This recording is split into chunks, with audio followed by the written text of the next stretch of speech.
There we go. I think my mic's going through. How's it going? How's it going? I was trying to remember when my stream wasn't working for a second. Like, oh yeah, I had it set up through Twitch for a minute. So let me, really quick, I got to put out the post just for the tweet real fast.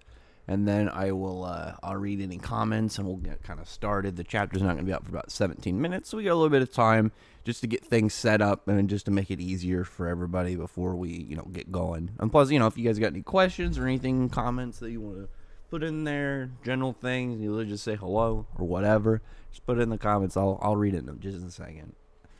Okay. My hopes, I'll just say right now going into this chapter before we get to it, just real fast. I think the only thing I'm really hoping for, like in terms of like actually like expecting, is I'm hoping it's one of the normal Mishima things, and because of the way that the last chapter ended, we're gonna open this chapter with like 5 or 6 pages on Golden Owl or Gold Owl. I always keep almost calling him Golden Owl, and that time it got me. But yeah, just like we open up, we see a little bit more of them. Maybe we get a display of the alchemy, or like I would love to see a display of alchemy from Duke, from the Signario sisters. If it's the Signario sisters, I want it to be both of them. I don't want it to be one of them, or to see like a display from Athena. Like I'm hoping to get one of those things from one of them.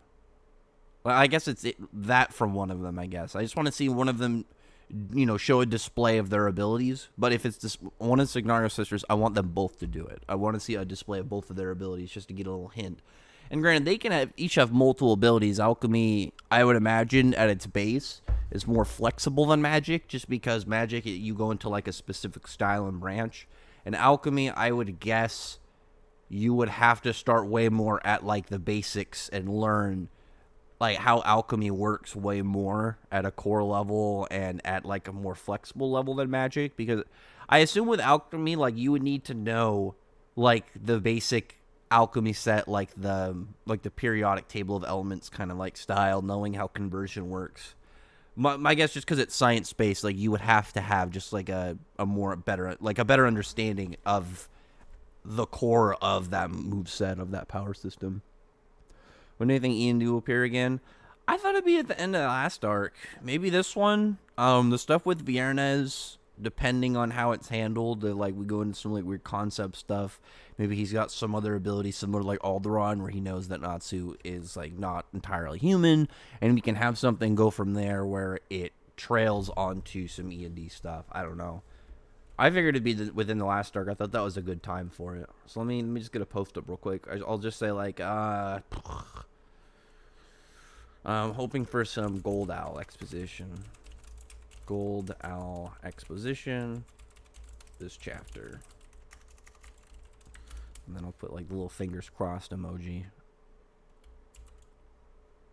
There we go.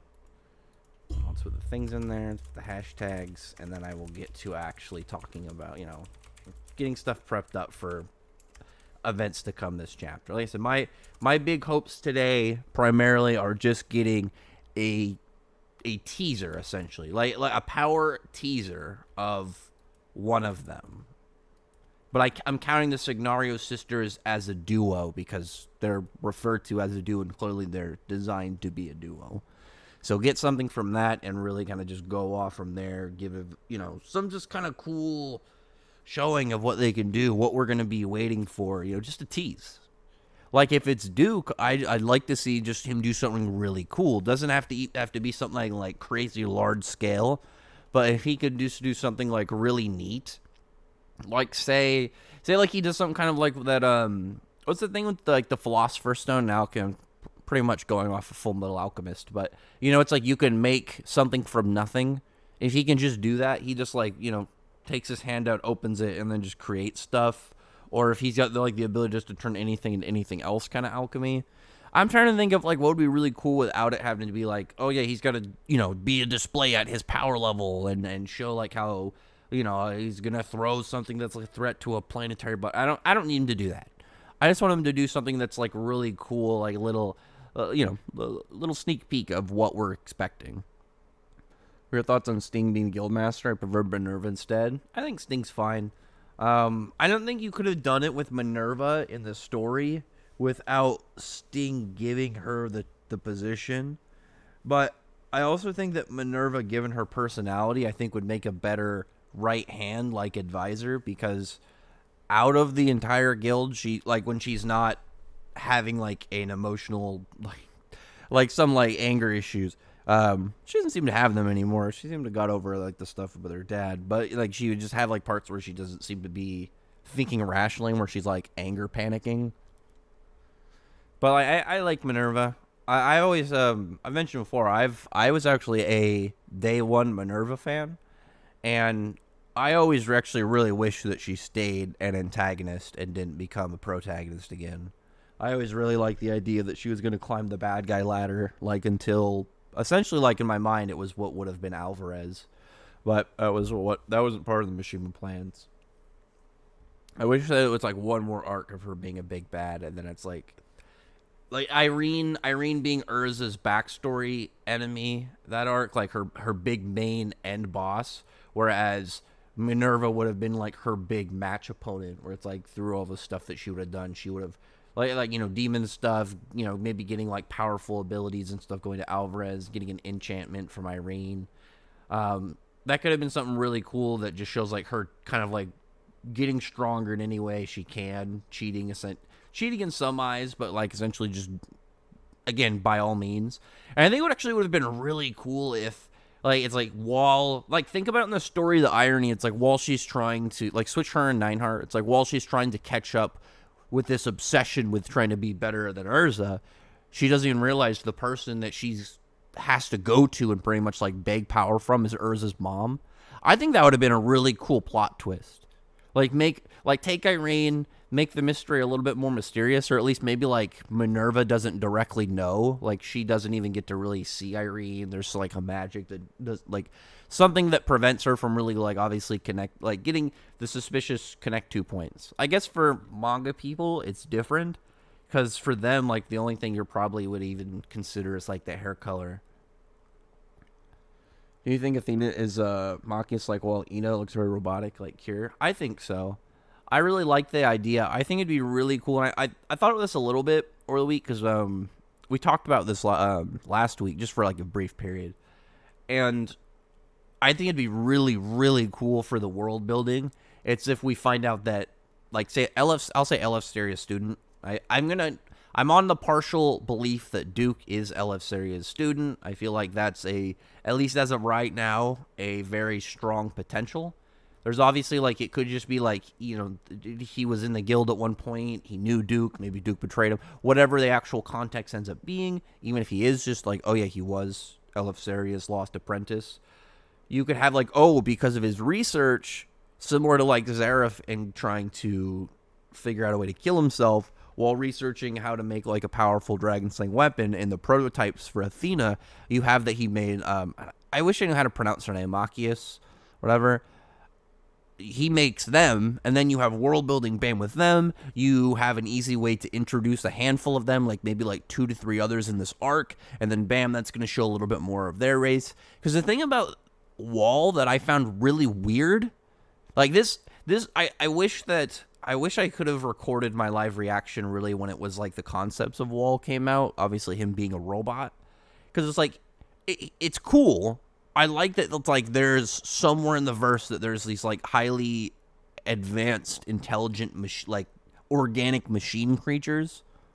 But at the same time, it's like it was such a weird thing to throw out of not nowhere, because there are people that obviously go off of technology, especially if you read some of the side material. Like there's more evidence in Gray's spinoff of more just kind of like the technology and invention side of Fairy Tail. Like there's a drug that if you take it, it increases your speed perception or your perception of time by 30.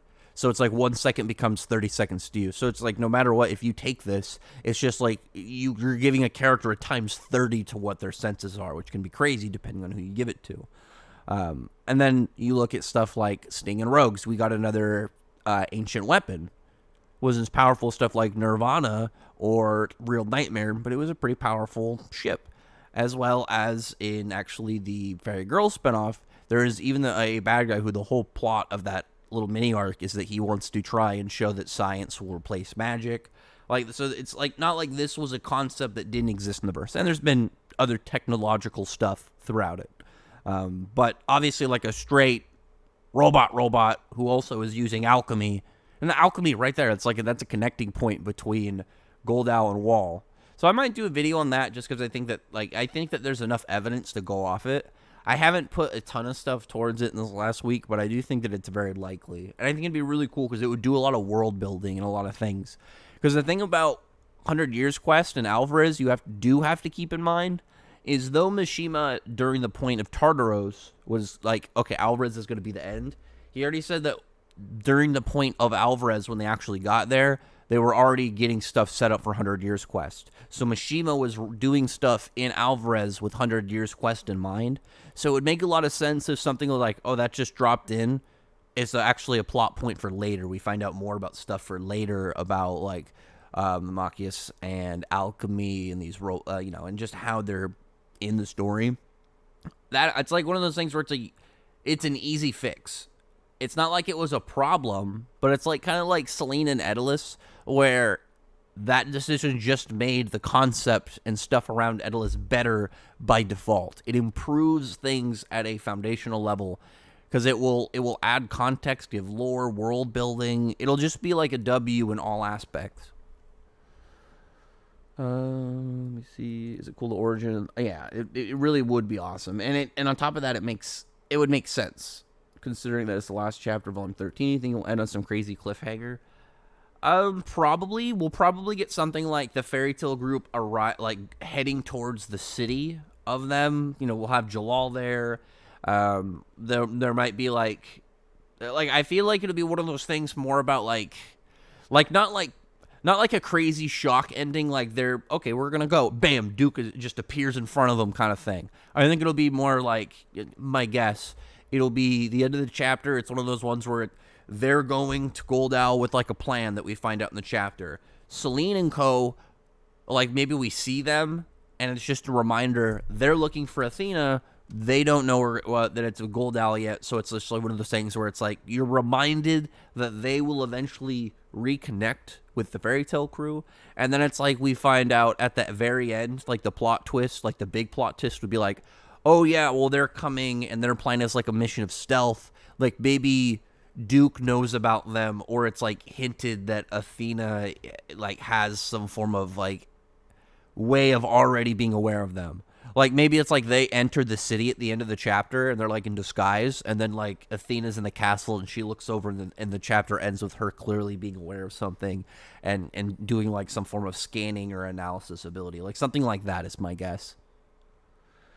You think Diablo's team Natsu react to Natsu turning demonic? I think they'll just be kind of confused. I think a lot of them will just be super confused, because, like, the thing is you don't really think about in the verse is like the idea of taking a completely different race and mixing it into with dragon slayers, because really we just have humans. Athena might be like a good display of that as well, considering if she is a machine that can use dragon slaying magic, she potentially, like, because the way that it works would be like be morphing into a robotic dragon. So, like, she could be, like, a way of showing that how it affects other races. It's almost in, like, a conceptual thing where it's, like, if Happy were to become a Dragon Slayer or any Exceed, you would become, obviously, like, a feline-like dragon, regardless of, like, what type. It would just be, fusing the two. So it's, like, if he was a Fire Dragon Slayer, it'd be, like, a Fire Cat. Like, imagine him when he was red in Dragon Cry, add some, like, scales, and I guess really just a red version of, like, the dragon that he was painted as by Redis. Wall claims that he's in the lead of the Machias race, representing them as the member of the Spring 12, but there's no other ones. We didn't even get a squad for him, because like the only members of Wall's people we saw were like the fodder dudes that I think were more like designed towards his original concepts. Because Wall's whole judge thing, I don't think makes a lot, like his way that he's introduced does not in any way give off the appearance of an alchemist. Like, the only thing that kind of seems like it aligns with what, like, Mishima, like, doing, like, some, machine-like character is when he just jumps and he moves without really doing anything, and it looks unnatural, and then obviously because he's a machine man. But, yeah, stuff with that, I'm hoping for. What's up, Happy Assassin? What's it going? Do you think that there might be other giants out there in Giltina that wield alchemy or magic? I don't want that to be the case, mainly because I would prefer to just get, like, if we were going to get another magical species, I would like it to be, or like we're going to get insight on them, like we're actually going to see them doing relevant things. I'd like it to be a new race. I like it just to be something that kind of adds in that would be really cool. And I still really like the idea that eventually we're going to get to the fairies, and it turns out the fairies are really powerful. I think that'd be really cool. Or maybe it's just like they all have like really crazy lost magic. Or it's like, what if it's like the thing with fairies is like, I'm just talking right now. It's like, what if the thing with fairies is they could learn any magic by seeing it, and then it's like, oh, they're really old and like they don't age. So it's like, oh, unless they're killed, they'll just live forever. So it's like a fairy can just pretty much, like, the dangerous thing about a fairy is you have no idea what magics they could have. They could start throwing like regular elements, and then bam, they've got memory make and fucking gravity manipulation, and then it's like, oh, here comes like a copy of some like legendary sword or something ridiculous that just puts them at like a crazier stage. It's like the escalation of fighting a fairy would be like just unpredictable and like without plan. I think that would be really cool in concept, rather. Obviously, it could be anything. It could just be nothing. Regardless of which, I think it would be cool if eventually we got something about them that made them special in some way, just in terms of the story. Elves or dwarves? No. I kind of like the idea of dwarves, but it depends on the context. I kind of would want something that's more like, here's what I would like, because this is one thing that I really wished happened. If you ever look at the concept art of characters, like there's always that like question of like, what if they went this route? One character that I wish Mishima went with his concept art that he showed us, probably more than any of the other characters he's shown, is Agil, because in the Agil original design, he's holding a magic lamp, and I always really like the idea that he would be able to summon like a genie to do certain things. Like, I don't think it'd be the extent of like he just gets reality warping wishes, but it's like, what if they were just like really unfair, broken things? Like he could do like, oh yeah, like you beat him. He says like, oh, he pulls out his genie, an automatic, full health, full stamina, full magic recovery, or even makes himself more powerful. It's like he says like, oh, I want to be, I wish I was back to full health and more powerful than before, and it just gives him a natural boost. It's one of those things where it doesn't really go into like an amount. Maybe it's just like, oh, he's, a 30% stronger than before or something, and then maybe just does another thing. But I would want it to be not like, oh, 3 wishes gone. Well, maybe it's like 3 wishes cooldown. Like there has to be like a point of, instead of 3 wishes, it's like there has to be a point of like, oh yeah, a minute has to pass between each wish, or 2 minutes.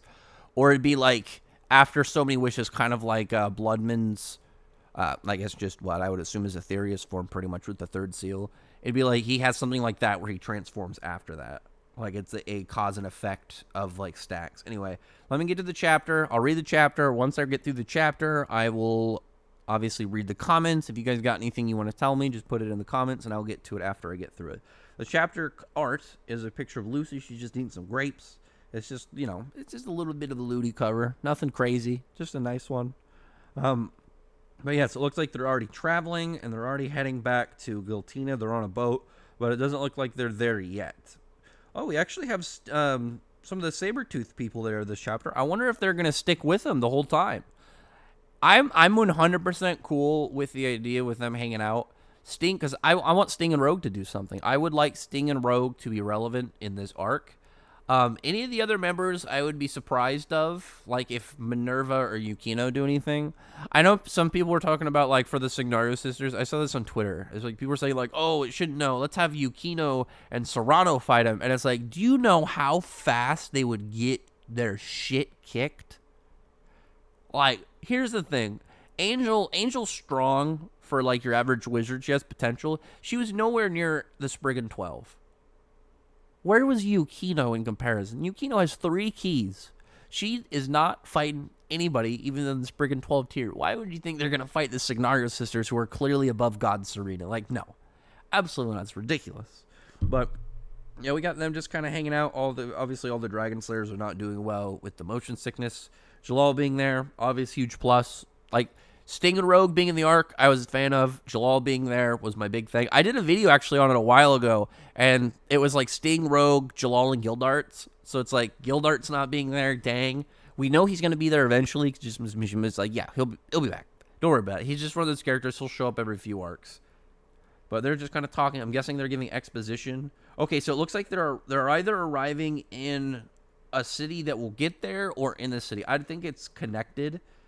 I would like it if it's like we're gonna see like some places that lead to it that are influenced, because like we see this city and it's got a bunch of like machine factory exhaust stacks, like all these big steam stacks that are just billowing out when they arrive. So I'm guessing they're gonna have, technology and alchemy not be as magic based. Maybe there'll be some magic, but it's not the focus. But they're arriving, just kind of doing the new city stuff. You see them sightseeing, just kind of hanging out. Oh, looks like Gray runs into Sai. Oh no, Sai sees Gray, but doesn't say anything. Gray doesn't notice, at least in this in this page. So that's actually kind of funny, because that's what I was saying. It's like somebody in Gold Owl is like potentially sees them. But it's like the only person that's not like, the only person really that is like small time fodder really for them is Sai. There's nobody else at the moment. But then we used to see over Jalal and Urza. They're just having conversation. There's a guy that wants to take a picture of them. Is it? Oh no, he took a picture and they disappeared. So it is a trap. So are they already found out, or is this just a random bad guy? Oh no, there's like an old creepy old lady that's like following Lucy. So they're already followed. Or at least seen. So, okay, I figured that it wouldn't be like a sudden bad guy attack, but I was thinking more of like based off of the characters we saw. I wasn't taking into account any new characters. So that's cool. I do like that. I am happy about that. I like seeing like the fodder members, like the lower people. I hope, this is what I'm going to say before I even go further in the chapter, because it looks like we got Urza and Jalal. They'll be fine. Theirs is probably going to be more like a... Because like it for them, it was more like a little shit moment, getting them close up together for a picture.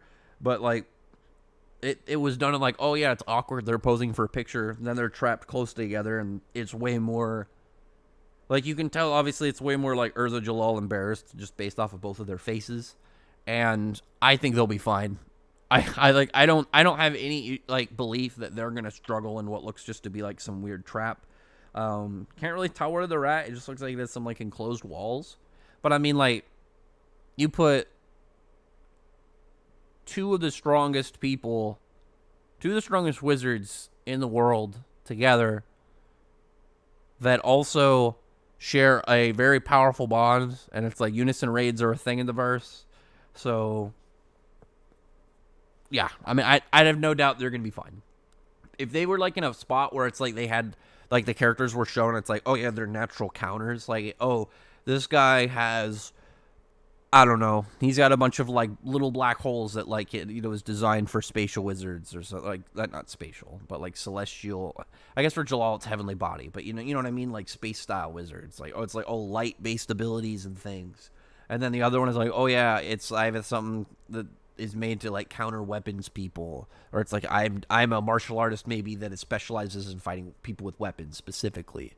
And then you have like them just fighting people that are counters to them but aren't like as powerful, so it's like it's the difficulty of the counter that they have to contend with, and we see them overcome that as just like something I could see as like a thing. I think it would take a lot more just to be a problem for Jalal and Urza at the same time. I think at the same time is kind of where it really just makes me go, they're in a conundrum that it will slow them and put them in a little bit of a pickle. I don't believe that they're going to have any struggle.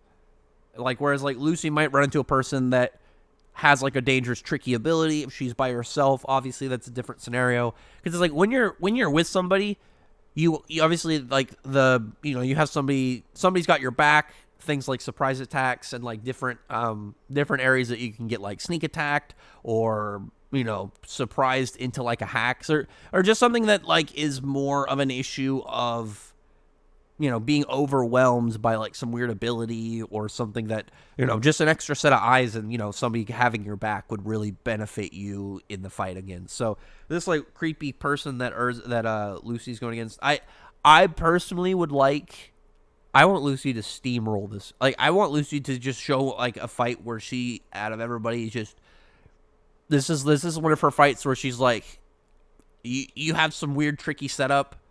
I'm smarter than you and I'm more powerful than you, and I'm gonna show it in this fight. I would really like that. Because I'm really hoping that Lucy and Urza are the ones that fight the Signario sisters. I think it'd be really cool for both of them, just because, like, where you saw Urza and Lucy start the series, I would really like to see them just fight side by side and see the progress, and, like, see Lucy actually be at a spot where, like, Urza's respect for Lucy as, like, a fighter and a wizard is both earned, and, like, it's there and it's earned. Because it's, like, we know that Lucy, obviously, like, Lucy's not as, like, she's never been as, like, she's never, like, been like Sakura. Like, even in the early arcs, she couldn't do a lot, but she would try in any way to be helpful. And when you look at stuff like that, it's like Urza would, like, hear things that were exaggerated and obviously, like, have a lot of respect for Lucy around it. But I really like for them to have, like, a part where it's, like, it really shows it, and you just see, like, obviously, like, in the scenario of Lucy keeping up, like, directly, like, side by side with Urza would show, obviously, like, she's made a lot of progress, especially for somebody who is a summoner, somebody who is a type of wizard not designed for direct combat. But this lady does some, like, weird thing. It doesn't look like you can really tell. It just, like, makes smoke around her.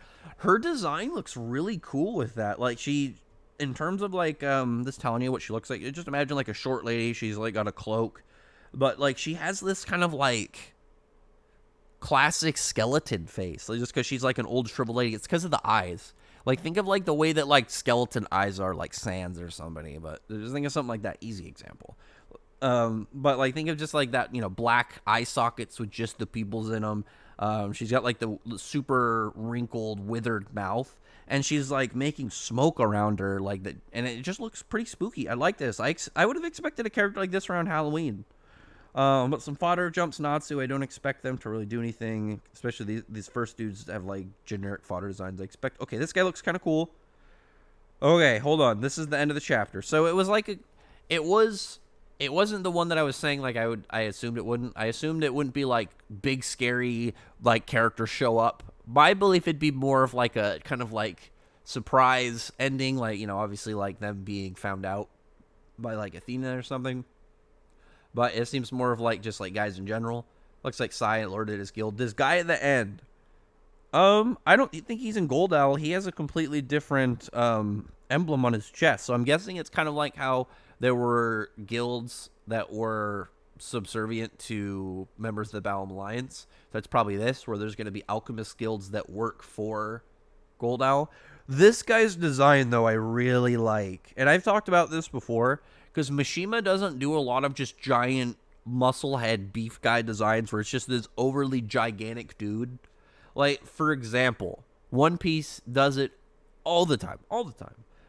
Mishima doesn't do it a lot, and I always like it when he does characters like that, just because it's one of those like battle shonen character design tropes. Just have this guy who's just unnaturally a giant mass of muscle.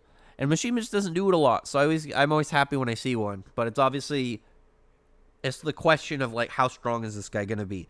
I'm hoping that he is a decent fight for Natsu. I'm hoping that I don't want this guy to get one shot, is what I'm saying. I like his design. His weapon is cool. He's got this freaking, I'm guessing it's not going to be as much of, like, a regular axe. Like, it's got, like, a pickaxe on it. Like, it looks badass. And it's got, like, a cool little groove into it and some design. So I'm hoping this guy puts up a fair fight. As well as I hope that once this guy is defeated, it's one of, I'm just putting this out right now. I want this guy to be one of those guys that once he's defeated, he becomes an ally. I like this guy. I just like looking at him. He looks cool. He's just this freaking giant freaking mining guy. And it's like what's funny is his design. Like, just looking at his like set design is he doesn't have, like, a crazy design, because his face, like, usually you can tell with certain designs because, like, they, depending on, like, hairstyles and the intricacy of how their base features, like things like their face, the clothing, like accessories, like certain things that, like, you know, it's like a tell to, like, their character personality or powers. Like things like for this guy's got a, you know, this big pickaxe hammer weapon. But it's like his face is, he literally just has like, he's got like his only other like unique design marks. He's got obviously his specific guild tattoo. I assume that's his guild tattoo and not just like a tattoo. Because usually like the generic tattoos from Mishima like go further and they spread into like some just what would be a design and not just look like something by themselves like a logo. But yeah, his design otherwise, it's like his beard. His beard is pretty. I mean, it's not as a generic beard because it's just the way that is. It's more of like a. I don't know. I'd just say like if it turned into beard rarity, it'd be uncommon, but still like it's not like a super rare beard. It's not like Georg or Jienma's beard where it's just like this intricate anime design. It just looks like a beard, but it's like a beard that it's like formed into this. It's like has no chin design, so it just looks like this big fur layer on top of his neck face. But yeah, and then he's just got like this bandana, but I like it. I like looking at him. I'm really hoping this guy isn't fodder. Not like fodder, because like I don't think this guy is gonna be like pushing Natsu to Fire Dragon King mode. But it's like if we could say get the baseline, say the baseline for like the weakest people that we're gonna be encountering of name, because like it's not like these fodder random side characters don't have names in the verse. Because something you have to think about to the readers, yeah, they don't have names because the authors didn't name them. But if you appeared in that universe, those characters would have names because in the context of existing in that world, they, were born and named. So those guys exist in their own right, but it's like characters of relevancy that are going to get names, get like a battle where they're going to, show, hey, I'm a named character that has my own ability that does like a specific thing. Like, that says I'm not just some background character that is existing to exist.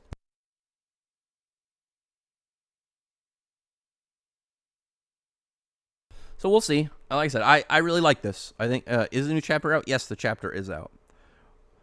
We didn't see, well, I'm guessing Sai and Wendy are going to be fighting, Gray, because Gray, I don't know, I wonder what Sai's going to do with Gray and Wendy, because he shouldn't with them, but I don't think that he's going to, I just realized the reason that Gray is being goofy in this chapter is he's hanging out with Frosh.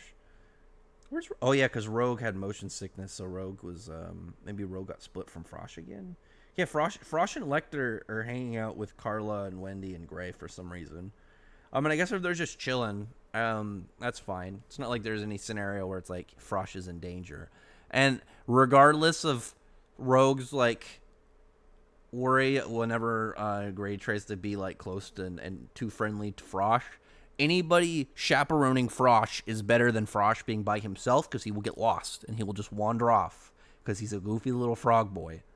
But my guess is Sai, like, the thing about Sai returning does put up the potential to fix one of, like, my problems in fiction whenever they pop up of when, like, things are named but those abilities are never shown. Because it was... Sai had, what was it, the love bond, weakness bond, and then he said his rival bond, but he didn't use the rival bond. But anytime a character has like an ability, for example, Abyss Break, technically we saw Abyss Break now in the video game, because it's just supposed to be like this, giant magic blast, so it's weird we never just straight saw it.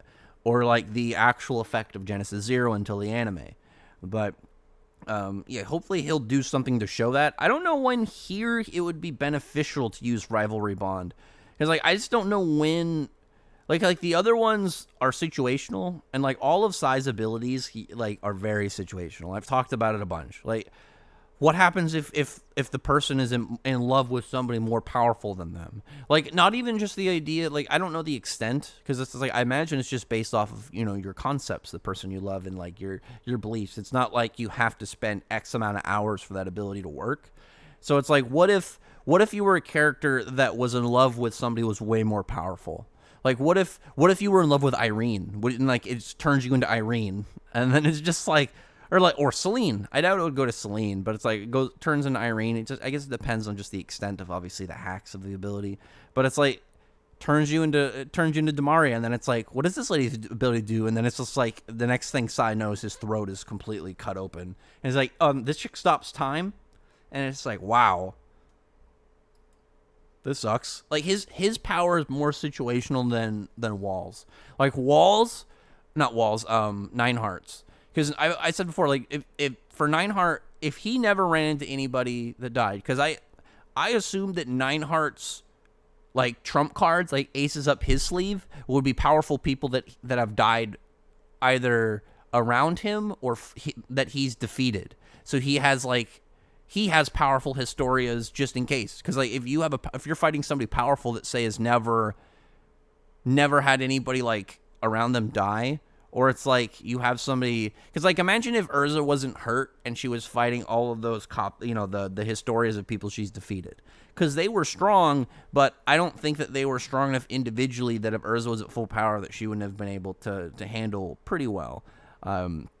So it's like you put yourself in a spot where it's like if your opponent doesn't have useful Historias that you're going to draw out, you're screwed. Because, like, what if the person that you're fighting doesn't have any good people that you're going to pull out? Like, nobody with, like, decent hacks or, like, a crazy person that, like, would be hard for them to fight against. So it's just, like, if you could easily screw yourself into a bad spot. Obviously, like, after members of the Spriggan died, it's like, bam, he's got 3 hacks people he just puts up in line. But, like, before then, it just felt like he was just lucky a lot of the time not to get into, like, some bad scenario where his magic just screwed himself over because of how its conditions work. Whereas, like, with Psy's alchemy is just, it's so much easier of a way to screw up because, like, the wild card factor of, like, what it's going to give you, I feel like is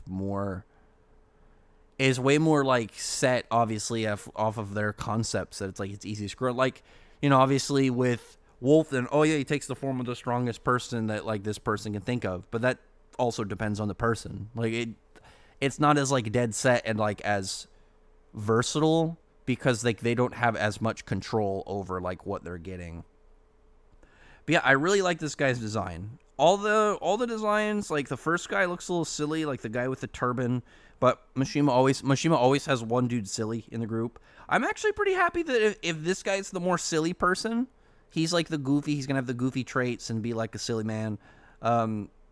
I'm happy that it's not against Natsu. Usually Natsu's or Lucy are the ones fighting the more goofy guys. I'm also just liking this skeleton old lady. Pretty much looks like Sans.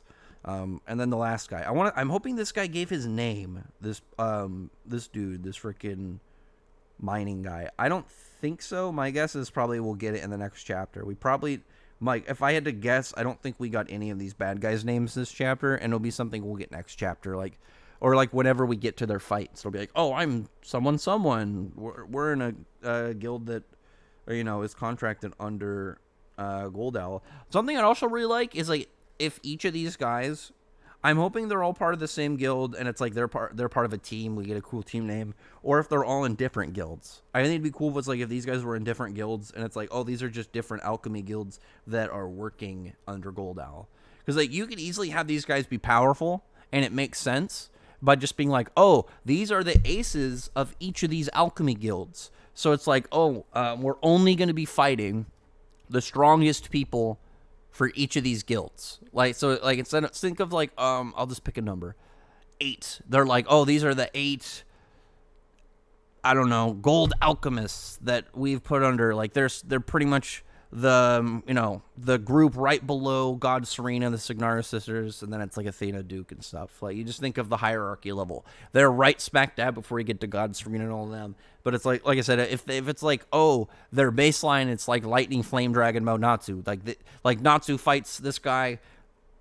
Obviously, like for Natsu, if he has to go into Fire Dragon King mode, like that's one of obviously like it's. I think that'd be a fair way to put his strength at, because it's like, oh, well, these guys, their champions are like, I don't know, you could just put them at like mid-Spriggan level.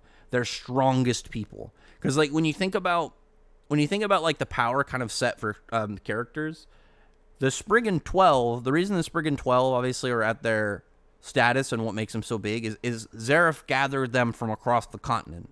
So it's not like you couldn't have, oh, these are Spriggan level people in their, on this continent, but they're scattered. They're not working together. They don't have the same military, this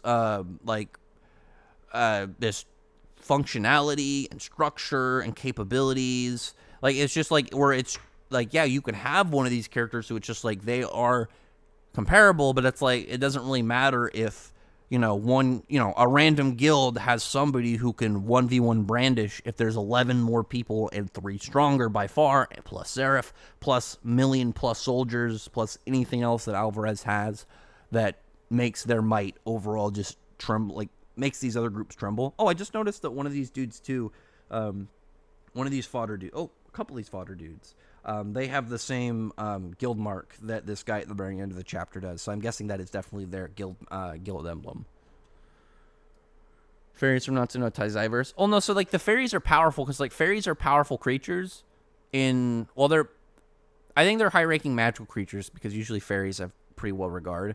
But I'd like them to have like a unique thing in the verse because like fairies in Seven Deadly Sins are powerful, but I don't think they have anything at least that I was describing. Will we ever learn why 5th gen doesn't get motion sickness? I feel like that's one of those things that'll just kind of be left to interpretation. Because like I personally believe it has to do with how the DNA altering process works. Because like it seems like you get more of them early, like even when you're still pretty weak, undeveloped, is like the sensory aspects come in more. But the process of 5th gen seems to be more like a much more aggressive a much more aggressive advancement. So I assume that it's just something that happens like in the development of becoming a dragon, that maybe their senses develop more at their set power to where it's like it seems like for dragon slayers otherwise like you can have really high sensory abilities even when you're not as powerful. Like think of where Natsu was at even at the beginning of the series when he was just a foot soldier and he was still able to hear, smell, and track at a high level like a freaking bloodhound. You think that would be the final villain? I really like the idea of E and D being the final villain, if not Ank'Saram. Diablo's Fairy Tail fought for real now. Who do you think would win? Right now, the whole guild. The whole guild, obviously, Fairy Tail, because like Diablos just doesn't have the members. No, actually, they have Celine. So it's like Celine is the problem because obviously, like, you have to look at certain scenarios. Like I do really wonder how like Laxus and Kieran like in a rematch without involving Alexion Soul or anything like that, like how that would go. But like, it's like that's one obviously. It's kind of hard for some of them because like Haku, we know Haku didn't like lose because Wendy was more powerful.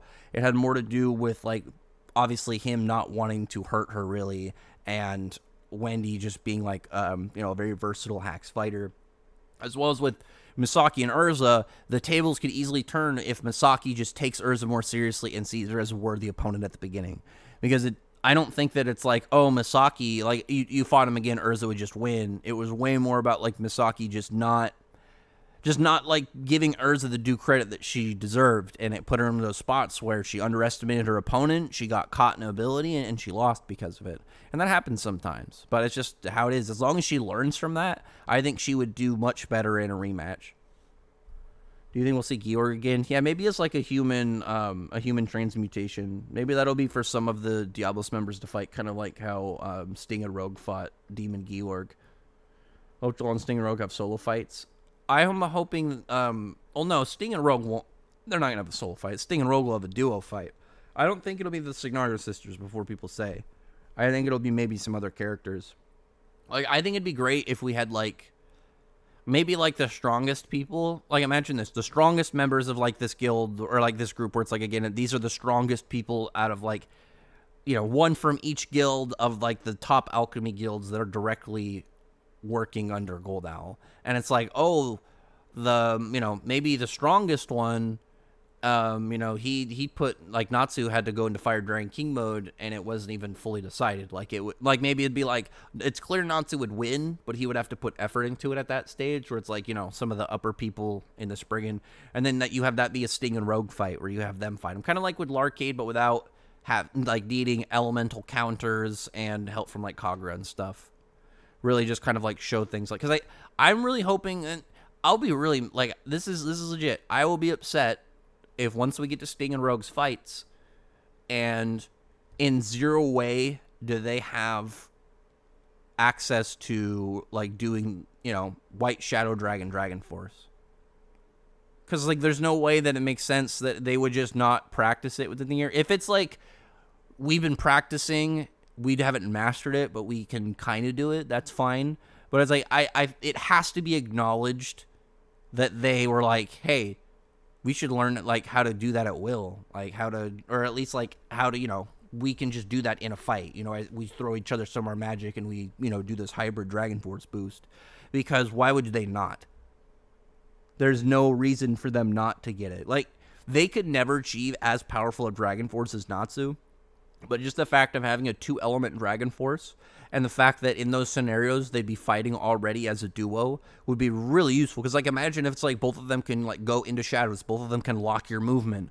They have, again, both shadow and light, as well as they'd have the holy attribute. They would have intangibility. Like, they would have a lot of things that just fighting both of them at the same time would be really hectic. And then really quick, just because I haven't yet, oh, what's up, Crystal Sanders? I'd really appreciate if you guys, you know, thumbs up the stream if you haven't, hit the like button, subscribe if you haven't, and if you feel like I've entertained you enough, you know, donating $1, I'd really appreciate it. Even any amount, obviously, it's all off donations. Obviously, none of it is required. It's all just off of the goodwill of others, and you know, if they think that I've done anything to that is worth being tipped. As well as I do have the membership $1 and $2 $1 and $2 tiers just for some support, as well as I do buy the chapters when they come out. So you'd be technically supporting the official release by doing any of these things. You don't have to, obviously. I just go do the show. I try and do the show at least once every stream. I feel like it's needed. Because one thing I have to start doing is I need to do, like, the normal, like, you know, subscribe, do those things at the beginning of the video, because I know, like, a lot of people won't stick to the end, and I know you're not supposed to do it at the end, and I'm dumb. But I'll probably start doing that post this review, because I've been meaning to do that, and I forget almost every time, and it's been, like, 2 years of me forgetting, so maybe this will be the time. What do you think, how Natsu's going to slay Vierna's? I think it needs to be, like, an E&D thing, just based on the fact that it's, like, because Vierna's isn't, like, as much of a concept as, say, like, time, where it's, like, you know, time, space, anything like these things, where it's, like, they exist, but there are things that can be harnessed, whereas, like, because Vierna is a being, like, he's a sentient being, I imagine it's like, imagine, you know, how Wraith was as a ghost that can only be affected and seen by, can only be seen by Dragon Slayers, and I imagine, like, just the extent of, like, affecting him, you know, you either have to have some ability that affects ghost spirits or intangible things at that stage. But I imagine it'd be, like, something at a higher degree, because instead of a ghost, it'd be like, oh, he just doesn't exist, but he does exist. Because it's like, is it literally like maybe he can choose to exist and not exist at will? Like, you throw an attack at him, bam, I don't exist anymore. My physical space is not there. It's not another dimension. I just no longer am present. And then he comes back in? Or is it like Obito, where he exists in another dimension, but he can interact? No, because I imagine if it's like Obito and he exists in another dimension, but he can interact with one, unless it's like a personal dimension that Selene somehow can't go to because of whatever reason set up that he did so she can't. I would imagine that Selene would, again, just go there and figure out something. Or just, she would know what to do. So I imagine that it's something more complicated than him just, you know, being kind of like, again, Obito in another dimension, but influencing things. Whether he's at this arc where Sting gets a huge upgrade and becomes the gold-white Dragon Slayer, explaining his Shadow Dragon's magic absorbing gear in his zone. I don't want that. I think it'd be cool for Sting to get, like, some giant moment like that. And if it's set up, I'm all for it. If Mishima sets it up and it makes complete sense with what's going on, and he just says, hey, I want to do some stuff with Sting's character, I'd say go for it. Based off of my guess now, I don't think so. But again, I welcome the idea, obviously, of expansion like that. But I personally would prefer if Sting and Rogue can just do the White Shadow Dragon Force at, like, together. I was saying at will, but I mean, like, you know, they just, maybe they just do, like, a cool, like, they're standing next to each other, they just do, like, a fist bump, and their magics, like, go along each other's arms. Like, imagine it's like fist bump, light and shadows. Lights come from Sting, shadows come from Rogue, and they just kind of, like, envelop around each other's arms, and then, like, go around their bodies, and then they consume it, and then they just go into the, like, dual Dragon Force. It's like, I think it would make more sense for him to do that, because Sting and Rogue have always been more displayed on the fact they're a tag team duo. They are, they fight as, as a unit. They are again, the twin dragons. So it's like, I think it's cooler if they do something always together. Like, what if we found out, like, imagine this. Let me throw this out there really quick. Imagine this. The arc is going to, like, their thing is going to be, again, the dual dragon force, and it's, instead of it being like, oh, a Sting thing, it's something happens where it's like, it's based on the, Sting and Rogue as a duo. Maybe, like, there's something that, like, the bad guy does at one point to be like, oh, I'm going to turn Rogue against you, Sting. I'm going to mind control him. And then you have, like, maybe a flashback. We find out how Sting and Rogue met, became friends, and you have one of those moments where then Rogue breaks free, and they have just, like, maybe then they go into this dual dragon force thing, and you have a moment like that, where it's like, it's used to show off their synergy, their teamwork, but also we find out what led to this, what started it. I think that'd be really cool. Because that's one thing we don't really have at all, is we don't really have any, like, deeper insight, obviously, to the, like, Sting and Rogue meeting each other, becoming friends, and, like, what made it so these guys just got along and were so close. Because especially when you watch in the anime, it's very clear how well they're in sync, and Sting and Rogue don't really ever have problems. The only time that it seems like Rogue ever has any conflicting actions towards Sting involves Frosh. Like, there's parts like, it was in Sting and Rogue's spinoff where Frosh brings brings Rogue a flower, and because it's a white flower, Sting eats it, and then Rogue just gets super pissed. But it's not like Gajil and Natsu, where it's like they will look for things to annoy each other and get under each other's skin, where Sting and Rogue don't do that. So it's like they have to obviously have some good respect for each other, and have, it'd be way more kind of calm and level-headed, towards, like, I'd like to see what caused them to be like that. And obviously they aren't as hot-headed as, like, Natsu and Gajil are, but at the same time, it's like, I feel like we should see what, if these guys are special that they're a duo, I'd like to see where that came from. It's like in Lacus's spinoff, it showed us the forming of the Thunder Legion, which I really appreciated, because it showed us a lot of context to actually give us insight on these guys that the plot was focused on at that point in the spinoff. Do you think Diablos have epic fights? I hope so. I've already said I would love to see Scullion fight. We'll see. Like, if Mishima doesn't ever want to do anything with some of the Diablos members again, I would rather him just kill them off. Like, if we got to, like, Oscar, and it's like Diablos members get attacked, Scullion, Mad Mole, Kieran, all dead. Bam. Misaki, dead. And it's just like, you just kill them off. He said, I don't want to do anything with these ones. I'll keep the ones I like. And then that's it. I'd say, okay, that sucks, but whatever. Like, I'd rather him kill off Scullion than just have Scullion never do anything. It's like, he gave him a new design for his outfit, except his helmet, sort of, because his helmet horns kept kind of... It's funny, if you look at, like, Scullion, when he first shows up, his horns are going forward, and then slowly, as it progresses, like, a little bit later, they're kind of, like, at an angle, like 45 degrees up, and then later, as all the way up to now, they're just straight up. I always thought that was kind of funny, because, like, Scullion... It's one of those things that's always amusing when it's, like, a character design takes slight tweaks over time. I don't think it's, like, impossible, because it's like, I imagine he can manipulate it at will. It's bone, and he's a corpse dragon slayer. It's kind of like reading Bleach and seeing Yuobach's mustache grow throughout the arc. Just like, you just seen this freaking dude get some damn facial hair throughout progressively throughout it. Do you think any character 100 Years Quest is on Spriggan level? Yeah, there's lots of people. Like, anybody that can contend with any of the main cast members were pretty much Spriggan level. Lucy's already shown that she's there now, too. The chapter is not translated out yet right now. Is the manga going in a good direction right now? Yeah, it's been pretty sick. Rangers is probably a dragon of sacred light, not gold medal. It's going to depend on if it's gold the medal or if it's gold, the idea of gold magic. Kind of like, again, white magic. It's going to depend entirely on once we see him. Because, like, I think it's very likely that it's gold the concept, just because it doesn't seem like... It doesn't seem like he's being set up as much off of, like...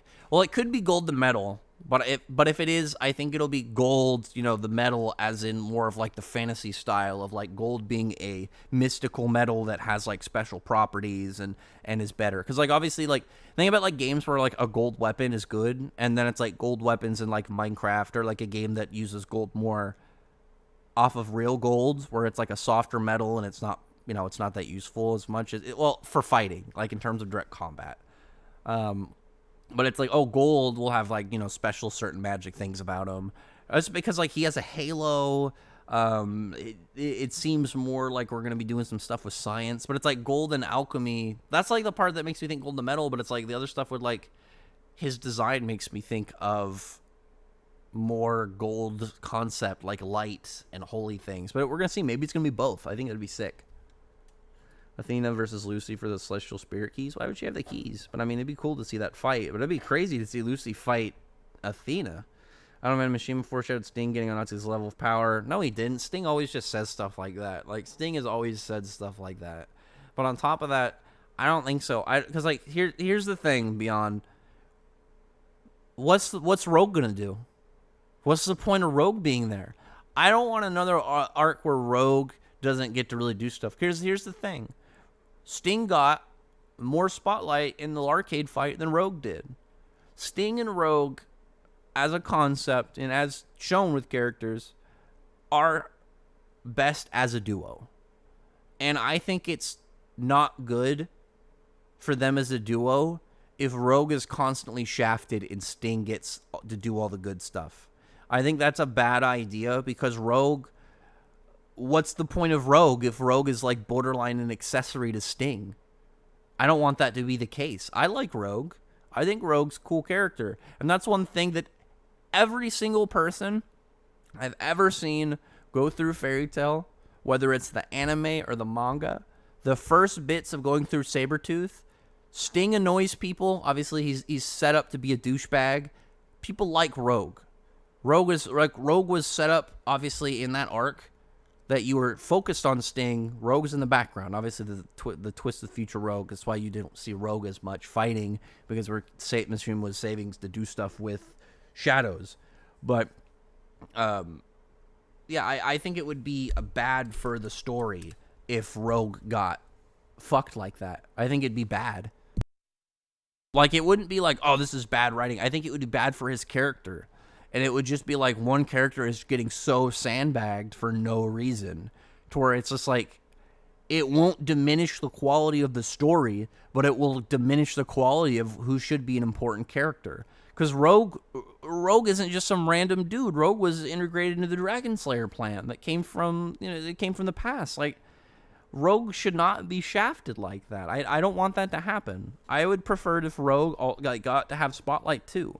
Sting should be more directly like on panel and like shouting and talking, because like the difference, he's supposed to be light, Rogue's shadow, so he's supposed to be kind of like, Rogue in a way should be kind of like not as a support, but kind of like Sting support, like just the way that they fight. Sting is more of a direct fighter. Rogue is like a shadow. He will wait and he will strike. Like, it makes more sense if like if Sting is doing a direct attack, Rogue is doing like angled and more kind of like looking for weak points and doing like certain things like that. So it's just like I don't want to go stay on this topic for too long, but it's just, to me, I do not like the idea of when characters get left behind. And like I say stuff about Mira Jane, but I'm dead serious when I say like Mira Jane just like she is, like in a spot where she can recover. Mira Jane can recover. Elfman is in a spot too, he can recover. Kanan's in a spot where she can recover. They weren't in Alvarez, but I think now, just based off of like Sting, Mira Jane and Elfman, despite clearly they weren't going to beat Mad Bull and Scullion, it was within enough range that they could cover, like, cause like Scullion is easily mid to upper Spriggan level. Like, if you had, like, I would say like just in that general area, like stronger than Brandish, but I wouldn't be surprised if no, because Invul, it's hard to use Invul like Gray as like an indicator for like comparing the two, because one of the things obviously Gray had is he had a huge counter against huge counter against Invul at that point. So like I could see Invul versus Scullion being a different scenario because Scullion doesn't have like Scullion obviously has ways of messing with ice, but he doesn't have the fact he can counter like as directly counter some of Invul's like bigger hacks. But it's like I could see him fighting some of the upper Spriggan people, not August or Irene, but like people below that top 3. And then it's like Madmul has good durability feats. Madmul no diff a Fire Dragon King Demolition Fist. Like he's got the feats too to say, oh yeah, these guys are within the range of Spriggan. But so it's like saying like that, these guys contended with them. I usually like to say contended. It's not like they directly fought, 1 for 1. But it's like you could have Elfman and Mirror Jane, I think, come back. And it's like, oh, well, now, like, if Mirror Jane came back and it's like suddenly she could, like, fight, like, maybe someone like Kyria and beat someone like Kyria or at least, like, contend, almost beat her, I think that'd be fine. Or it's like maybe she comes back and she's, like, way more powerful and she can beat Scullion now. I'd be fine with it as long as it makes sense, but the thing is, like, they are behind. Like, they are clearly behind. They aren't like Max, where it's like, well, Max was never there. Or Jura. Like, anybody who's, like, clearly has been passed up by the main cast. And anytime that, because when you compare again, Scullion is a good example of a character, like, I always say characters who are relevant in terms of combat. Like, if they fight members of the main cast, they aren't just going to get one shot. Like, they are going to be at least able to push them. Like, they are relevant in fighters. Right? I would say, realistically, right now, anybody within that Spriggan tier is relevant in terms of combat to the main cast. Like, anybody who breaks that, I would say the lowest, probably the easiest, probably, like, lower people on the tier for Spriggan are people like Jacob and Agiel, and then people I would say at that level as well are, like, Mimi. Where it's like, those are like, the lowest people at the tier of Spriggan. Whereas somebody like Hakune should be higher up just based off displaying hacks, as well as obviously... It's kind of hard to say with the Dark Dragon Slayer Knights because of, like, Irene. Like, I feel like Irene and August are above them, but obviously I'm not counting Dark Dragon Slayer Knights with Dragon Force. That's a different scenario. But, I don't know. I feel like there's just some of, like, the areas that it's hard to kind of fit, like, the general kind of levels in. But I feel like if we just got some, like, good display of, I wish we got to see, like, Irene fight somebody just to see, like, oh, well, yeah, like, like I said, the 4 Dark Dragon Science, they're, like, right between those, like, the top, like, the lower 9 Spriggan and the upper 3 Spriggan. Or maybe it's, like, they're stronger than Larcade, but not August and Irene, where it's, like, they're within powerful level, but they aren't at that, like, area where it's like you are powerful because of, like think about it, like, there are characters who are strong, and then there are characters who are, like, they're powerful, but also there's story things that connect them to being big deals. August is born of 2 immortals that were cursed by the god of life, and his father is, like, the most natural magic prodigy in the verse, as well as Irene is this 400-plus-year-old dragon sage who invented a very powerful magic and has one of the most versatile magics in the entire series. Whereas, like, because, like, enchanting, the more intelligent you are with enchanting and the more experience you have with it is the more dangerous you are. Just because, like, enchanting is so free-formed that as long as the character is smart, like, you could just potentially beat somebody more powerful than you just by doing something tricky. Like, being able to do stuff like enchant their clothing with magic, because, like, what if you did something like, I enchanted this thing into, like, this guy's clothes, but I'm realizing that it's like, oh, it's gonna slowly drain his power, and then it's gonna like it. Maybe it's like, oh, well, how it works. It's like kind of like think of like Kenpachi's eye patch, but it's like, imagine that your clothes absorb your magic, but then the clothes just freely disperse it, so it's like in the air. So it's like you're pretty much just leaking your magic and your ether nano out of your body. You're constantly just outputting you're pretty much constantly just losing your magic supply. Stuff like that, where it's just like you could do crazy broken things just based off of, like, again, how intelligent and how, like, sneaky can this character, like, do things. Orga is something Mishima clearly never really care about. Uh, I hope Sabretooth gets some big moment in this arc too. We only get to see Sting and a moment Alvarez, which remembers we get some screen time too. Yeah, that's what I'm talking about though. As Rogue definitely needs it. Sting and Rogue, I think for sure should. Minerva, Yukino being there, I would like them to get something. I don't expect them to, but I think it'd be cool if they both just got maybe maybe they got fought like one of these guys. Minerva, so it's like Minerva and Yukino versus one of these like lower alchemy people, where it's like they are powerful, where it's like maybe them together right now can take a low level Spriggan person, or maybe just like maybe like one of these guys that's like, oh, he's Wizard Saint level. He's as powerful, if not stronger than Jura. Where it's like you could have a guy be pretty strong, not outrageously strong, where these characters could be in a spot where they're, obviously pressed.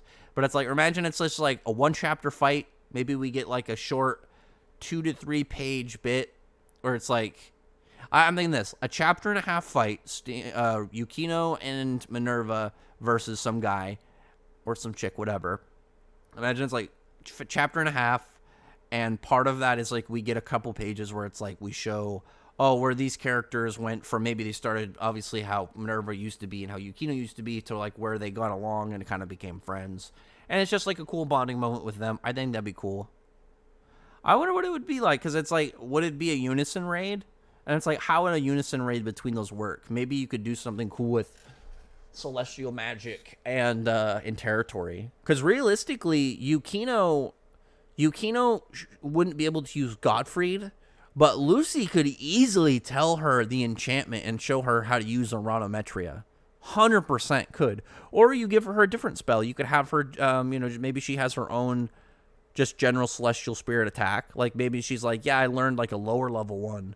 Or maybe she's got Star Dress and she does like Star Dress, puts on like, maybe she puts on I can't pronounce it, Ophichius or whatever, and does like some cool thing with that.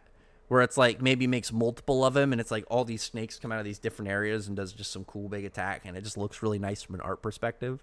Who knows? It's just one of those things we got to sit on. I would like that, though, just like a little bit for like unexpected love for Yukino and Minerva. Doesn't have to be something insane, but just enough to kind of be like, hey, for the people that do like these characters, here you go. Because like, here's the thing as well. I like Minerva, but for a fact, the anime damn team, who Mishima has interacted with, and clearly like he should have some degree of, I would say, camaraderie with. Because, like, Mishima is a nice guy. Everybody who ever interacts with him says he's a really nice guy. And the anime team, for some reason, loves Yukino, to where Yukino get, like, anytime there's anime original stuff, like an arc, Yukino's there. And she, like, always has new stuff. She's, like, learned martial arts and shit. But you have her just use something like Aranometria. I think that'd be really cool. Because it makes sense if Mishima was just like, yeah, I'll throw these guys a bone. Like these characters that otherwise probably aren't going to do anything again, have a moment. Give them just a little moment. And I think something like, showing how Minerva and Yukino became like, more close friends and not just like members of the same guild, I think it would be nice. I think it'd be really cool to maybe show something like that. Because it would also show like how Sabretooth has been operating. And it'd be just a nice little nod for both of their characters. Because I don't think that here's the thing. There's nothing plot-wise, at least right now, set up for them. Like, Minerva doesn't have something going on. It's not like, we never actually expelled the demon side of me. It was just magic to transform it, and I'm losing control. I need something to fix it, and, like, stuff in the arc leads to that getting fixed. It's more of just, like, I feel like the easy thing that for them is similar to, like, Sting and Rogue. Like, you don't have to have a thing that develops and advances their character in a fight for it to be good. Something that shows again more depth and insight into their dynamic, the things that we obviously can guess, but we don't know we didn't see for sure. Like again, how they met, how was their relationship at the start? Maybe they had like issues where like Sting would be kind of like, imagine it's like they're kids and Sting would try and do stuff like Natsu, where he'd try and like bait Rogue out, try and like get him to fight, and Rogue just would never take his bait. And so that's like where their relationship differs. So it's just like Rogue is the reason that Sting and Rogue aren't like Natsu and Gajo. Because like if it was Rogue's way or Sting's way, it's like it would have went that way just because he tries to emulate Natsu. but Rogue would just never have it. He'd just be like, no, I don't want to fight, whatever. So it's like they just have kind of got along. It's like Sting just keeps trying to poke him, never goes anywhere. So it's just like, yeah, I'll just chill with you instead, whatever. Skullion could defeat Invul is literally low. Yeah, but it's like Invul can freeze stuff like that. He can freeze things that aren't tangible, and he could do stuff like freeze your thoughts. Like, Invul is strong. Like, you got to remember that. Invul is broken. Gray had an elemental counter. Like, he was an ice devil slayer. He had the ability to counter and copy and adapt to his ice. Because you also keep in mind stuff like his true ice. If you get hit, you get touched with a true ice, it voids your resistances and durability. So unless you're like a character that has some specific hacks or way to counter it, you can't get hit by it because it's a durability voiding thing. It's gonna just damage you on hit. Rogue deserves better. He's such a cool character with unique abilities. Last time Mishima gave him some attention. It's like Tartar Sark just do his thing. Yeah, I mean Rogue hasn't. It's like even then, like Rogue didn't have as much going on. I'd say it's Sting. Like Sting seemed to be controlling more of the conversation and what was going on, which is fine with Rogue. Obviously, Rogue personality wise should be like Shadow, but still, like Rogue deserves something. And it's like when you think about it, I've mentioned this before. Rogue is one of the only Dragon Slayers without a secret art. It's like Rogue, like. Is obviously we're expanding with more Dragon Slayers. But thinking about the original ones, Rogue and Cobra were the only ones that didn't have secret arts. Yeah, Neo Minerva. I always like Neo Minerva. Yukino's martial arts. Yeah, she used it on she used it in the anime. Getting Mimi's magic. Oh no, Mimi has a spiritual art. Minerva gets so lower level Spriggan. I don't think that's true. I don't think that at all. Like at least as of right now, I don't think she could. I think she has the potential. Because Minerva has powerful magic. She isn't like in Mermaid Heel where she's like in a guild that's way lower. Like Sabretooth is still at least like when you think about it, Sabretooth is still really high up there in terms of the magic world. It's just the Fairy Tail Guild is just a lot more powerful than them. Sabretooth is still stronger than pretty much every other guild out there. Not obviously every guild, but like, you know, the ones that they would generally interact with. Like the other guilds on the continent, the other wizard guilds. We're not talking about the world. We're not talking about like old guilds or anything. I think Minerva's dad knew about Battle Alliance or even spoke with them. I don't think he knew them. I think he knew of them. I don't think with him, though, it really would have mattered because the Battle Alliance was already mostly handled by the time like he would have already had the important members of Sabretooth recruited. By the point that he had all the core members that were going to get Sabretooth to where they were after the first time skip, I don't think that he would be in a spot to really do anything with them. Because it's not like, when you think about Fairy Tail prior to getting, like, everybody laxes forward. You don't, like, imagine, like, them not being there. It's like Fairy Tail still has Makarov, and guild arts, and then it's like older times, you know, having stuff like Hades and things. But it's like obviously like when you think about number one guild, but most of them are from this newer generation of people coming up. Because like everybody in that general span between Natsu to Laxus is like in their 20s. Like Laxus should be in his late 20s. Natsu and them are in their early 20s. Wendy's an exception, but most of them aren't that old. Where it's like for Gienma, everybody at that point for like Gienma could have been strong at that point, like when before the first time skip, but it's like everybody else in his guild clearly wasn't strong, and he doesn't have any like old senior members that are like, oh yeah, like if Dobengal is like, oh, Dobengal was here before, you know, before the core 5 people. He's not as powerful as them, but he was really strong at the time of they just surpassed him kind of thing.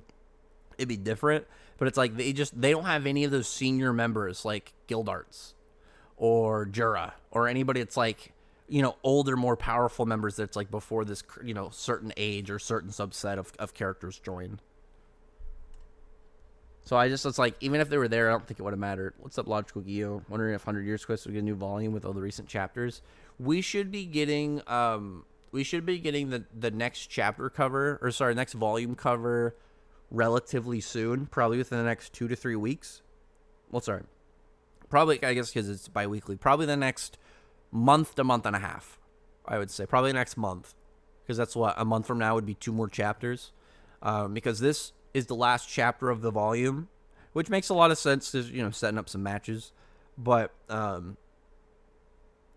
for that, I feel like it'll be something soon. I'm trying to think. I'm hoping it's not a generic. Like I don't like the ones where the characters just they're running, like the one going into Elentier and then the one with Alta face. Like those ones, like they're fine, but like they look so like they look very similar. I'm not a fan. Whereas like the one with like Celine, Suzaku, Luciana, and like Natsu running from oh, hang on, let me look at that one. I'm thinking the one. I think it's the one with Natsu and Suzaku or Celine and Suzaku. Let me see.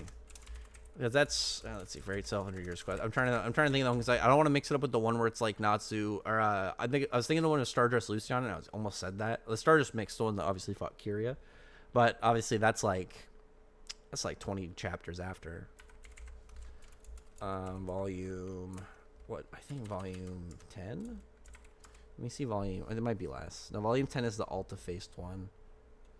Yeah, I'm not a fan of that one. It just looks really plain. Oh yeah, that's the one where Celine and them are and Suzaku are the back, and you see it's funny. It's because Yoko got to be on volume 9, so she's not included next. She's not included next to Hakune and Mimi. Let me see something real quick. Where's volume 8? Is she shown in volume 8? She's not. I just think that's kind of funny now that I think about it because you see the official color schemes of Mimi and Hakune, but you only get the official color scheme, at least cover wise, of the powered up version of Yoko. You don't get her base color scheme. I imagine it's probably really plain. I don't think there were any. I can't remember if there were any color pages with her. I don't think so. $20 says your biggest fear is going to happen with Rogue. I hope not. I just want Rogue to be involved. I just think it'd be dumb if Rogue just does nothing, because it's just like there's no point in Rogue being involved in this arc if Rogue is not going to do anything. Because it's like, it's different if Yukino's there. Yukino might do some support, but I don't expect to really be like a big fighter where it's like, yeah, he should absolutely be involved with like doing some fights. Like he's supposed to be Sting's partner. He's supposed to be his other fighter. Again, his shadow. Like, it's important. I'm gonna look at the 7 Deadly Sins chapter real quick, or 4 Nights. Sorry, I'm just skimming through it. I don't think there's anything like really crazy going on that made me hyped about it. I think it's just more setup and more stuff kind of going on.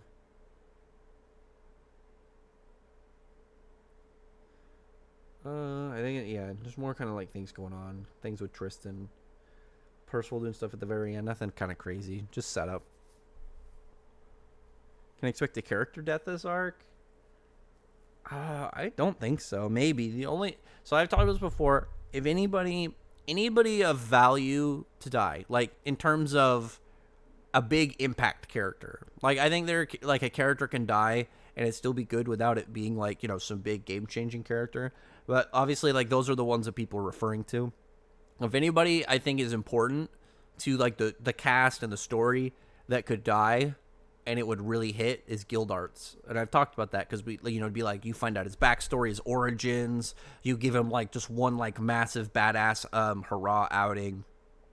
And I think it'd be real cool because it's like you could have him like, because if Mishima ever did a next gen, Gildarts could be like remembered as a legend, and it'd be really cool if it's like imagine you find out more stories from him later, and it's like things about him through like people telling like the legend of Gildarts, and it's like you find out, oh well, here's like a short story that happened about him, kind of like it's like you find out, the story of like Kakashi cutting the lightning bolt or anything like that, where it's like some character has like some hype thing about him, people are always aware of him.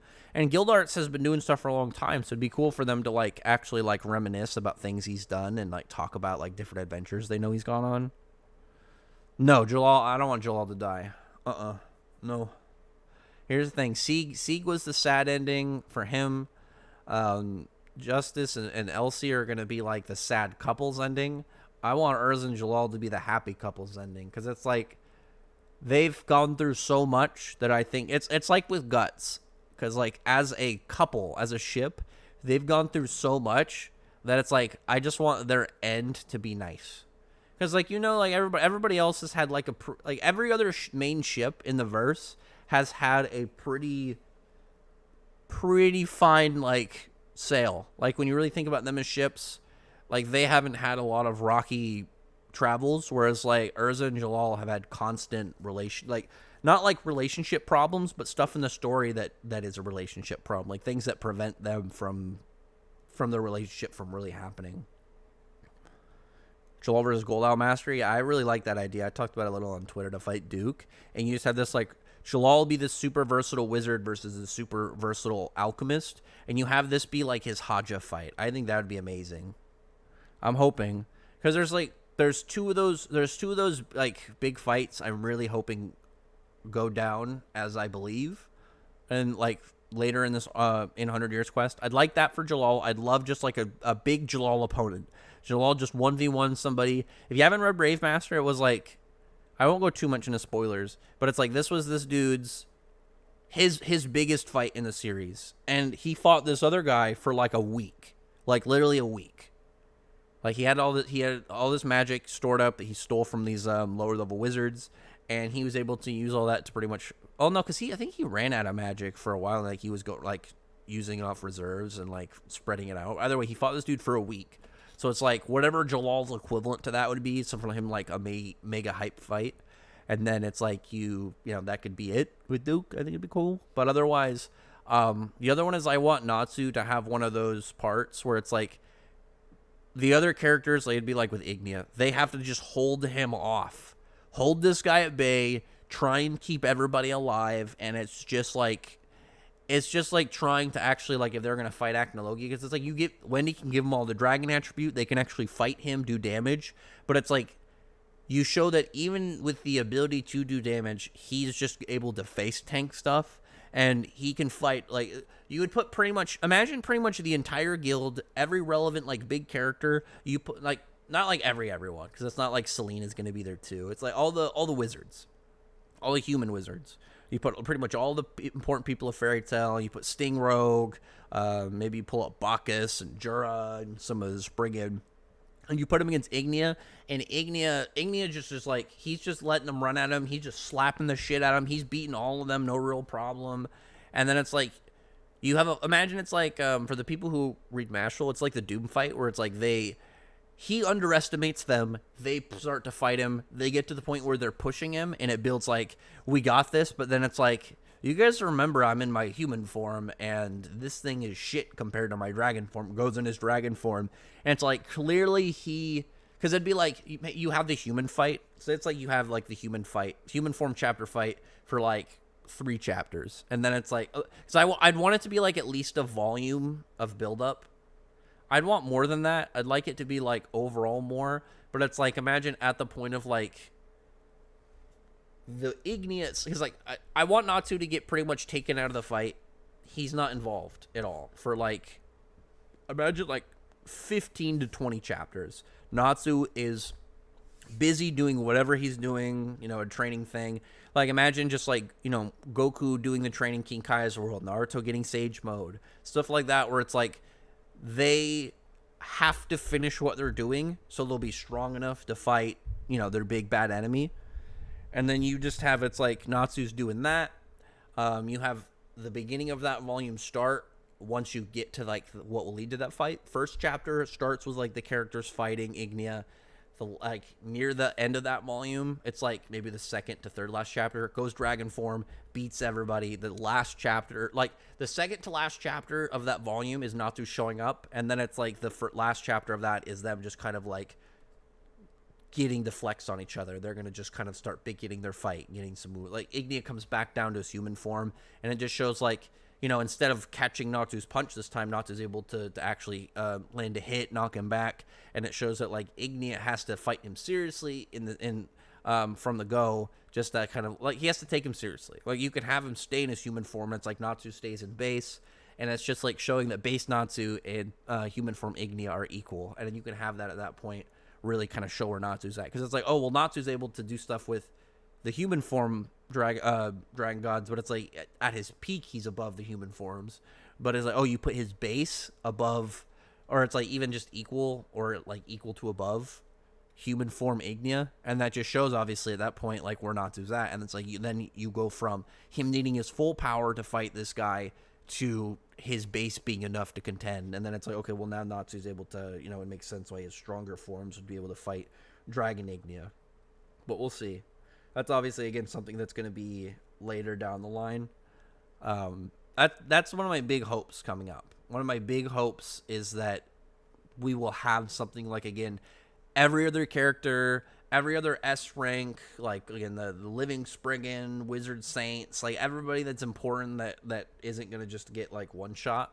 Like, obviously, like, Ignia can one-shot a lot of people, but, like, anybody within range to, like, be able to not just get blitzed and one-shot by human form Ignia, like, playing around. Where it's like, you put Yukino in there, and Yukino's going to get blitzed by, like, him sneezing. Where it's like, you put Mira Jane in there. I don't think Mira Jane can do anything, but, like, Ignia not trying at all in human form, I think she'd be able to at least react to. Like, she could dodge his attacks and maybe provide, like, support to people on the team. It's where it's like, oh, they throw an attack maybe that, like Laxus would be able to contend with human form Ignia. Not, like, the full extent. Because I assume that Ignia in his human form will also be stronger at that point than when he was introduced, because he's the only one that seems to want to naturally get stronger, where it's like the other Dragon Gods have, they have ways of trying to cover gaps, but Ignia just seems to be doing it the old-fashioned way. And it'd be like, he's stronger, he's a threat to Laxus, but it's like, maybe it's like, oh, well, Laxus is like an attack that he didn't see coming, it's going to hit him, Mira Jane goes and, like, helps him or something like that, where it's like, she can still help to a degree, but I would want almost none of the characters to feel like they're making much of a difference other than helping their team in a direct support. Like, hey, you almost got hit by that. Like, they're doing everything they can to just keep each other alive. Because I would love that. It's like, and before people say, it doesn't have to be like he's going to kill all these characters. It's the act of the potential and the fact the main character has to show up before the opportunities arrive. Like, he beats all of them up, but he's not planning to kill them. But once he's just like, all right, I'm done playing. I'm just gonna execute you guys now and go on my way. Once he gets to the point where he's like, he goes from playful, there's a reason I'm not killing you, to, okay, I'm done, this is it. That's when Natsu has to show up. But between those 2 points, I think it would be really cool if it's just like, he's playing. He's just like a freaking a kid with a magnifying glass, and there's some ants. These guys think they're fighting back, and they're gonna, like, these ants are like, let's rush this guy. Like, if you've ever fucked with some ants, if you're close enough, they will try to come at you. Obviously, that depends. Like, it's like, if you ever had to, like, kill an anthill, like, in your backyard or in your house, they will try and fight back. But it's just like, what are they really gonna do? What are they really going to do? Like, I had some ants in my backyard, and it's just like, at one point, some of them just got to me, they, like, bit my toes, and it was, like, annoying. I just had some itchy spots in my toes for a few days, where it's like, when you think about, like, that was the cost of their life and their colony, everything that they were designed around, and all they did was make my toes itchy, where it's like, I would love it. Like, imagine this. It's like in the middle of the fight. We get parts where it's from the Fairy Tail members' perspective and people fighting on their side, and for them it's being in a fucking war zone. It's just like, they're just like, every single attack coming at them, they have to dodge or they're gonna die. Only a couple characters can block it. People like Minerva are just switching and teleporting people all over the place because they have, like, they're like, everybody is working in overtime. They're just in full on all-in mode. Every single person is just doing everything they can. And then from Ignia's perspective, it's just like, it's just another day. He's just kind of like hanging out. He's just like bumping them. He's like, you know what? I think I want to try that attack I thought of the other day. Does, like, maybe, like, he shoots a roar up in the air and it explodes and it becomes kind of like this big meteor shower of fire kind of thing. Like, think of, like, that genocide attack that Super Boo used. Something like that, where it's just like, fireball in the air explodes, tons of, like, raining attacks or something like that. Something where it's just like, there's a lot of you. And, obviously he could just AoE flex heat, but, like, I think he'd be having fun. Like, he would look at it as an opportunity to be like, maybe I should try and, like, invent some new moves here. Or, like, what if Ignia, like, had something he's like, it's a good, because, like, I assume that Ignia, like, there are things that he's never had to really deal with. Maybe. Like, what if it's like, imagine, like, Wendy does some stuff, like, people enhance Sting gets a white dragon's claw, and, like, Ignia can't move. And it's not like Natsu, where it's like Natsu would immediately think, like, oh yeah, like, as he was, like, bird off the mark. Maybe it's like with Ignia, like he wouldn't have that. He would take like it would take him more of a moment. He'd just be kind of confused, or it'd just be like he's just like what the fuck? Because like I imagine for him, he'd probably like never really at that point would get affected by like humans' magic. And it's like you get one of those scenes where it's like he's locked. They just slam attack after attack, and it's just like stuff like that hitting him. And then he comes out of it. He burned off the mark, and he's just like, I was giving you guys a freebie, and like it still wasn't enough. Like maybe he has like, he's like he gets a graze, and he's like, you guys literally just poured like 12 different combo attacks together and didn't do shit. I want something like that. Like with all out of all the Dragons, because Ignia's the only one that Natsu has to fight 1v1. And 2, I think Ignia 100% needs to have a different build-up and different display than the other characters. Again, something like he's just going hog wild on protagonist members, and Natsu is doing, main character stuff, and it's just like a countdown. How long can we have to hold this guy off until Natsu gets here. And like I said, I don't think any character has to die. It's more about like the looming threat. Like say Ignia starts, he's not taking him seriously. He's like, whatever, he's just playing. He's not trying to kill him. But maybe as the fight goes, he starts to get annoyed. And like if, again, they do stuff like they have ways of landing things on him to where it's like, think about like this. You are way more powerful than these guys. And you can think of the times you've done this in video games. I'm sure people have run into this situation where it's like, think of like times you're in a game and you're like in end series, you're way more powerful than what like you started out the game as. But you go and you fight like earlier mobs that have like some ability that like stuns you or knocks you down or blinds you or does something that's just really like, when you fought him the first time, it was like, oh shit, this is a dangerous enemy. But like now you're just annoyed that this fodder is freaking hindering you like it's a threat. And it's like, it's not powerful enough to threaten you, but it's just moves are annoying. Like, I mean, imagine that where it's like they're just doing things that hinder Ignia, and he's just like, after a minute, he's just like, this shit is getting on my fucking nerves. Like, imagine he gets body locked. For a second, he has to deal with that. Minerva's teleporting him. Maybe he does an attack, and like you have people doing things that like, instead of it hitting them again, Minerva moves them different spot. Or Jura like, slams his hand down, moves the layer of earth, so it's like it shifts them over to dodge the attack by moving their location on, like literally just shifting the ground so they're in a different spot. And he just starts to get bothered by it. It's just like, because at that point it wouldn't be, man, you guys are starting to be a threat. It's just like, you guys are just like, what the fuck are you guys doing? Like actually fighting back. Like there'd probably be like a degree of like fun of like him like getting like a chance to like actually combat some people. But like for somebody like that high up, and especially because he does have a degree of arrogance and obviously high self-esteem, the idea of like fodder like doing anything like that, I imagine would really be annoying. Because that's like one thing with like Lucifaro, I get it, but it's like his was just kind of like too generic. Like his didn't have like other things about him build up to that. It's just like that was only his. Where it's like Ignia's like cool that he's just kind of like this. He's like this punk rebel child freaking dragon, and I love the idea of it.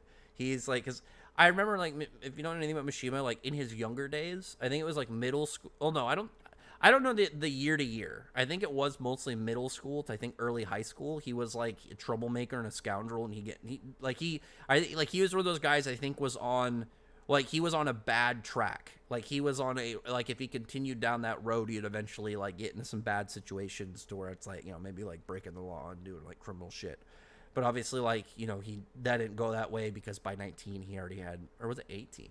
I can't remember if it was 18 or 19. But obviously by then he was doing Rave Master, so it's like he was doing this for work and had a job and, wasn't out doing, wasn't doing law-breaking things or whatever his normal... Like, I don't know if he ever went into context, like, what things he would do. Like, I don't know if he was just kind of like he would do troublesome things, or if he was, like, outright, like, if he would steal or do anything illegal. But, oh, crap, where was I going with this? I was talking about... crap, man. Oh, dang it, I completely forgot what I was going with this. I had a point that I was making. I was trying to make about, like, what Mishima was doing, but I lost my train of thought. What's your prediction for possible matchup this arc? I'm gonna do a video on it, but I really like the idea of Lucy and Urza versus Signaria's sisters. Think Hisui be relevant anyway? No. I think Hisui could be relevant from a story perspective. Like she could give them information on something, or like we get another movie and she's involved for whatever reason, or like if we get a part where Viernes is doing something and it's like she's involved in it somehow. Like he needs to kidnap the princess, I guess queen now of Fiore, and now she's relevant. I don't think she'll ever be power wise relevant, or like I don't think she will be like intelligent, like knowledge wise. I don't think she will be relevant. My guess is if she was relevant, it'd have more to do with her being a queen. Oni versus Athena, I don't think about it. Will Alderaan return? I always think there's the maybe, just because Alderaan as like a plan, and we didn't see Wolfen. We didn't see Wolfen die. You could have like a way that he survives and have like a logical setup for him. Oh, I was talking about I remember. I was talking about obviously like Mishima being kind of like a rebel kind of punk when he was younger, and it's like Ignia's kind of that. He's this rebel, like kind of like this aggressive, rebellious son. Obviously, his goes further extensive genocide, but like in terms of personality and the way that he seems to be. I hope Dragon Force comes into play though. Me too. Oh, so basically another Acnologia fight. Oh, I want it to be more of like, because the thing about Acnologia is Acnologia on top of everything else was also like of just magic, the attribute. So it's like him fighting him, I think would be more dangerous. And it's like Acnologia versus Ignia. Ignia has like a very like short like ready to kill, but I think Ignia seems like he has like would have more. He would spend more time having fun, fighting like fodder. Like with Acnologia, I think it's more of like he shows up, he's like, go ahead, get a chance, go on, and then he's like, once he's ready, he's gonna exterminate him. Whereas like Ignia, I feel like Ignia for him, it would just be like, he's like, these guys are trash, doesn't matter. I'm just gonna stand here. Maybe I'll get a warm up. Like I think his is gonna be way more arrogance, where it's like in terms of like where he actually interacts with them, and it on top of that, I think he'll let the fight pan out more. Like imagine if Acnologia did it starting this human form to where it wasn't as much of an impossible hurdle directly. Obviously, he's still really powerful, but it was like it's something that doesn't seem like it's like if you felt the power obviously between the two versions, like of dragon form and human form, there's obviously going to be a big jump in the dragon form. But when it comes to that, and you know obviously showing all that, like I imagine like for his human form, he can have more of a chance for them to do anything. Because like on top of that, like I assume that like you could just do magic on them in their human form without it having as much effect, because their dragon scales aren't gonna. It's hard to say come into play because it's not their real body, but like they're in a humanoid form. I don't know. This depends on how the spell would work. How could it be for Indy to get its own catchphrase like Acnologia? I don't think he needs a catchphrase. Oh, at the last chatter we got, how many volumes for Hunter's Quest do you think we currently have in the future? I'd say at least another 10. Probably at least 12. I wanted to go to at least 25. To where we're only like halfway. Because like we could easily extend it out. Because like stuff with like Gold Owl, Ignia, any more secret aspects, potentially Eleftheria. Like those are all things that could really kind of like throw loops into things out of nowhere. Oh, you mean more like titles, not catchphrases? I mean, Indy's thing was that he was the destroyer of all. He's supposed to, the end of all things. But I think he's fine. I don't think he needs anything crazy additional. Like, because like the thing about E&D versus Acnologia is way less people are gonna know about E&D versus Acnologia. Like Acnologia, I imagine like there were people that were aware of his existence. That like would like there are people that obviously were aware that he does exist. There are people that probably like believed in legends and aspects of his character. But there were definitely, but it, like for E&D, like you probably have to be pretty far in to even know about like the actual intricacies of the Aetherius and how they work and all those things and how they would set in the story And then like on top of that, then you get to Acnologia is like, or not Acnologia, E&D. It's like the peak of that knowledge. As I imagine with E&D, anybody that even would know about him would try and probably keep it more secret and not even talk about it. Because Acnologia, I imagine it'd be harder to really do anything. Because Acnologia was active to a degree. Like obviously he's not, like he wasn't just hanging out, going around places, but he would not. It's not like they could do anything to control him or like say like, hey, you know, we're gonna try and like you can't control the information if like Acnologia at any point could just show up. Because like think about it, it's like Bleach, like the idea of the afterworld and things. It's like the hollows can't just appear and show themselves to the humans, but and then it's like the Soul Society and stuff, they have ruled against it. But it's like, what if you had a character? Because I know there's a plot in the novels about that, revealing the Soul Society and stuff to the world of living. But it's like, what if the characters, any of the characters that had the ability to just appear and show themselves off, it's that would be fully out of the realm of possibilities with the goal of that. They wouldn't be able to stop them. Because it's like the Magic Council and them would have zero way to do anything against preventing Acnologia from revealing himself and letting people see him. It's just one of those things. Let me see.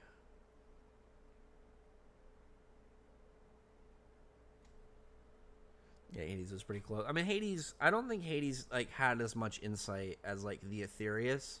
I think Hades looked more into Zeref's magic on the black arts in general. Because, like, you gotta keep in mind, Zeref mastered the entirety of black magic. Anything in the category of black magic that isn't post-Zeref, I imagine he knows. Because we know also, like, things like the cultists that follow him learned it in honor of him. So, bam, right there, you have the fact that Zeref, you know, should have them and whatnot. And when you look at that, and it's like, okay, well, Hades had Genesis, but Hades didn't have any, like, Hades didn't have any demons in the seven kin like that. Like, if it was like one of the seven kin was like an Aetherius that he made, which would have been really cool. Imagine if he had like some cool like prototype Aetherius where it's like, so like, you know, it's one, but it's like it only one, and it's like not as good. It's, you know, it's like, think of like a again, a prototype. It's just like this, it's just all shoddy and there's problems with it, but it's still what it is and it's still powerful, but it's like a weaker version of it. It's like it's like when you compare like the anime versions of Daphne's dragon mech versus the Dorna Anum, and it's like there's just a big gap. And he's the only dragon god to have a good relationship with another dragon god. And I like that though. I like that him and Dogramag were buddies. Well, because of the alliance, I thought he would have known something. Well, I mean, like that. I don't think there'd be any reason for like the Aetherius to really tell anything about like that to Hades, because like you wouldn't even know that unless you like talked to them or got intel on them. And like they were super secretive. That's one of the things as well. I wish so bad that like some of the things like that I did my channel earlier in some areas, because it's like, I don't know about you guys, because like I don't know how many people here read Fairy Tail when it was like still really really new and young. It was cool, and we didn't know anything about Tartaros, and it's like Tartaros, we only knew their guild emblem, and we knew their name, and there was nothing else we knew about them. And we would every once in a while get some mentioning of the name of Tartaros, but we would always be like, oh yeah, they're doing something secretive, we don't know what's going on. And then we eventually got to them, and I was like, worth, but still. Daphne Arc is underrated. Daphne Arc is bad. No, the Natsu stuff doesn't make sense. The Gray stuff doesn't make sense. Like Gray putting Magnolia in danger to try and like give Natsu like a lesson reminder is just like, Gray, what the fuck are you doing? Why are you putting people in danger? It's just like it just wasn't a good arc. Wasn't a good arc. Was not a good one. And like Daphne was just kind of meh. And like the thing about it that I always really don't like is that it's like you have a mech dragon filler opponent right before you go into a mech dragon canon opponent. So it's just, it looks weird from the, like if you were an anime only and you just saw that. Because it's like, you wouldn't know unless obviously, like if you're more anime savvy, you could figure it out. But otherwise you don't know. It's like, it's just an anime filler. And it's like, why do they have two dragon mech enemies back to back? It just was weird. I guess you could think of it maybe of like them kind of like showing a shittier one and then obviously the more advanced variant, but still. Tartarus just didn't like I feel like any other members of the Battle Alliance, imagine they didn't change their members into demons into Minerva and her dad. Well, we don't know how many of them even really interacted. Because remember when in the anime, when Rusty Rose went to Tartaros, he didn't even recognize that Kyoka is their number 2, clearly more powerful than him. And on top of that, he introduced himself and the rest of, I guess his trio, even though they were fakes, but Azuma and Zenkro. So it's clear that, at least from Rusty Rose's perspective, none of them ever met. So it's like, I would imagine that they would just had, because my thoughts were like this. Though I would have loved the idea of the Battle Alliance Guildmasters having a meeting where they group together and they have a chat. That would be awesome. I imagine that they sent fodder messengers. If it was Kyoka, Old Tier, and Cobra all talked. They were the ones that communicated with each other. I would believe that.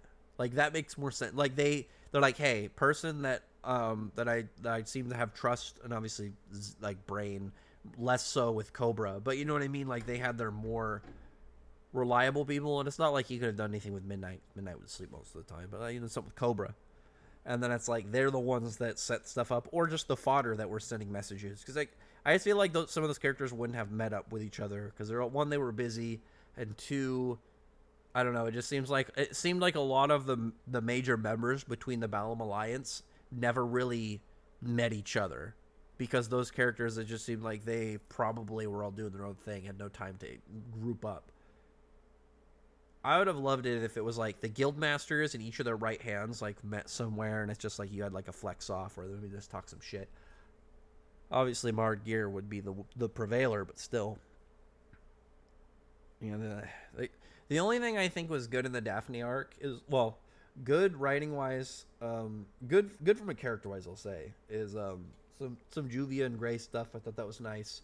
And then Gajil getting another secret art with his cool drill legs. The gap between the alliances is kind of too much. Well, the thing is, you have to keep in mind, at the time when it was formed, it was in the first time skip. So a lot of the characters I don't imagine would be as powerful as when we saw them. The only characters that I imagine would be as generally as powerful when the alliance was formed as when we saw them are people like Zero, Hades, Blue Note, Mard Gear. I imagine a lot of the other characters, they could have easily gotten more powerful over the time skip. Imagine if Grimoire Heart stayed with the time skip and they had 7+ years. They were already S-class for the most part before that. So it's you give them 7+ years. And you can't count Rusty Rose. Rusty Rose is he got the time skip, but he pretty much spent the time skip being a homeless dude with a shattered guild. What combination do you think Ignianta with Elisarius Heart? I really like the idea, and I did a video on it, him looking for a way to mass force. I'm hoping he pretty much looked into maybe things that already existed. Maybe he's maybe McGuilty Sense being able to connect to everybody on the continent and stuff was part of the setup, and it's he does something that connects everybody in the world, forces 5th gen, and then Dragon Force to turn them all into dragons, and so we have a new age of dragons. So he just looks up a couple different things that combining together gets to some crazy end goal that will lead to this new age of dragons he's talking about. Is Spriggan 12 in the Balam Alliance? I mean, the Spriggan 12 are way too much, because here's the thing, most of the Spriggan 12 should have been already at that stage at the time of the Balam Alliance, because we know that the council had to use Ethereon in an attempt to try and deter the Spriggan 12 a year prior to where the series began, so a year prior to when Natsu and Lucy meet. So it's with them, you can't really look at the Spriggan 12 the same way as the other members, because one of the things about a lot of the Balam Alliance members, not all of them, but a lot of them were younger people that were prodigies and had a lot of magic capabilities. Obviously pretty much all the 7 kin were people that were excelling at magic and had some lost magic. Not Zoldio, I don't think was as powerful. I do think Zoldio was he should have had a pretty decent level of strength for him to do what he did, but I imagine also his level involved Capricorn's magic on top, pretty much on top of his magic, if I had to guess. Shouldn't 5th gen be 2nd gen? No, Because like the difference between them is 5th gen, or 2nd gen. 2nd gen, you have the Lacrima implanted into your body, and I imagine it's like a power source, to where it's like, imagine instead of Wendy putting the dragon attribute onto you, it's like you use magic essentially to use the Lacrima to do that. Like you are using this Lacrima to turn into a dragon slayer. And then 5th gen, you are eating part of a dragon, integrating its power and DNA into your body.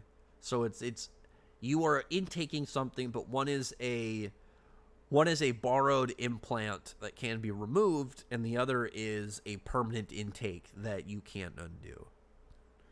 Acnologia should be 5th gen? No, as far as we know, Acnologia didn't eat any dragons.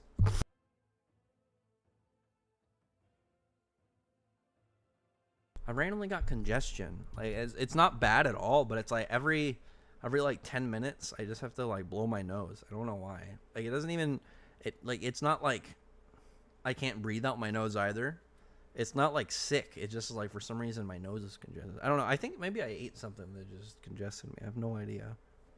Zoldio's fodder relevant only for backstory purpose? I don't think so. I think Zoldio had to have at least a mild degree of strength relevancy to be able to do that to Capricorn. I don't think that you could just get human subordination magic and then be able to do that. Because the thing you have to remember is also, one, he has to be strong enough to either summon Capricorn, but even if he summoned Capricorn, if he's not stronger than Capricorn, then Capricorn would be able just to leave, or he'd be able to overpower him.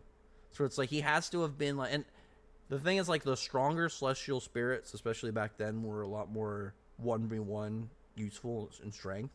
Obviously now it's way more of like them plus Stardress and other combos because we're obviously much further in the game. But at the time, I would say that like Zoldio had enough reason to be strong. Because plus, I don't think Hades would have taken him if he was weak. Like if he had low magic and he didn't have any like real big values, I don't think he would have included him. Kane. What about? Oh, you would like to see him. I thought you were talking about like Kane as like not being like in there strength wise. I'm like, that was the whole point, is he was goofy but he was strong.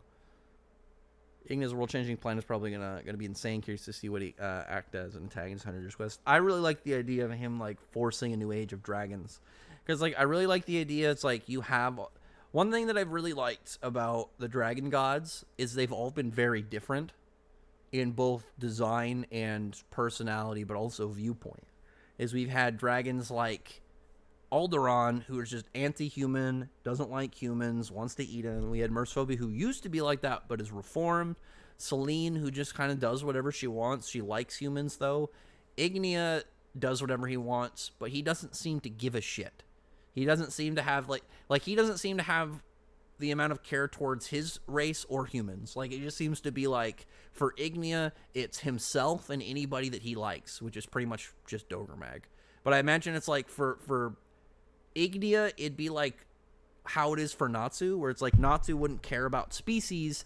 It's more about me, myself and my allies. Where it's like, I imagine that with Ignia. Like, if we say we got another character, this character became, through whatever reason, Ignia has a friend. Or like, say Ignia has, because like I assume Ignia's going to have his own minions, where it's like maybe they aren't his friends, but they're on his side, to where it's like he would be mad at the idea of somebody like maybe like killing one of his subordinates because they are ultimately positioned under him. Like, imagine kind of like how Zenkro got mad when like Fodder would like call other people strong because he didn't like anybody else hyping up any other guilds besides their own. But it's like more of their own side, where he would be mad because they lost, but also because he'd also be mad at the person that beat them. I think it'd be really cool if it's like if we got some of those characters, but maybe how maybe we could have like Ignia kind of learn about how, maybe not like, oh yeah, I mean, because one, we already know that he's had friends, but it's like he just has some characters that he actually kind of gets some bond with, and he's like, you guys aren't so bad. Maybe you guys are kind of like insignificant humans, but I like you. You're fun to talk to, kind of thing. Maybe there's just somebody that just like vibes well with him, and he just decides like, you're all right, and you have him kind of learn that as it goes. I think it'd be really cool. And then it's like you have maybe like Natsu go berserk E&D, and then it's like after Ignia threatened his friends, it's like E&D Natsu tries to go after, or I guess Theory's Natsu, E&D Natsu, Theory's Natsu Dragnil. He ends up going after them, and so Ignia starts to see like that perspective. But I think it'd be cool too, because it also kind of like, if Ignia, here's the thing, I think this would be amazing for Ignia. Well, like, what if Ignia had one of those moments where he realized like, oh, this is why it's important to have like, you know, people to fight for. You know, you have a reason to fight, something that drives you, something that gets you riled up and really invigorates your soul and your spirit to fight harder and do stronger. And it'd be like, you use that for him to advance, but it's not like, I'm going to do that and become a better person. It's like, this is great. This has allowed me to become better. And on top of that, he would then understand also how to push Natsu further. If he's like, all I have to do now is do this because I understand why it's pissing him off and it makes him stronger and it makes him fight harder. So I just have to do that. Do you think Ignia would achieve power greater than Acnologia did? It depends on like what that's going to be.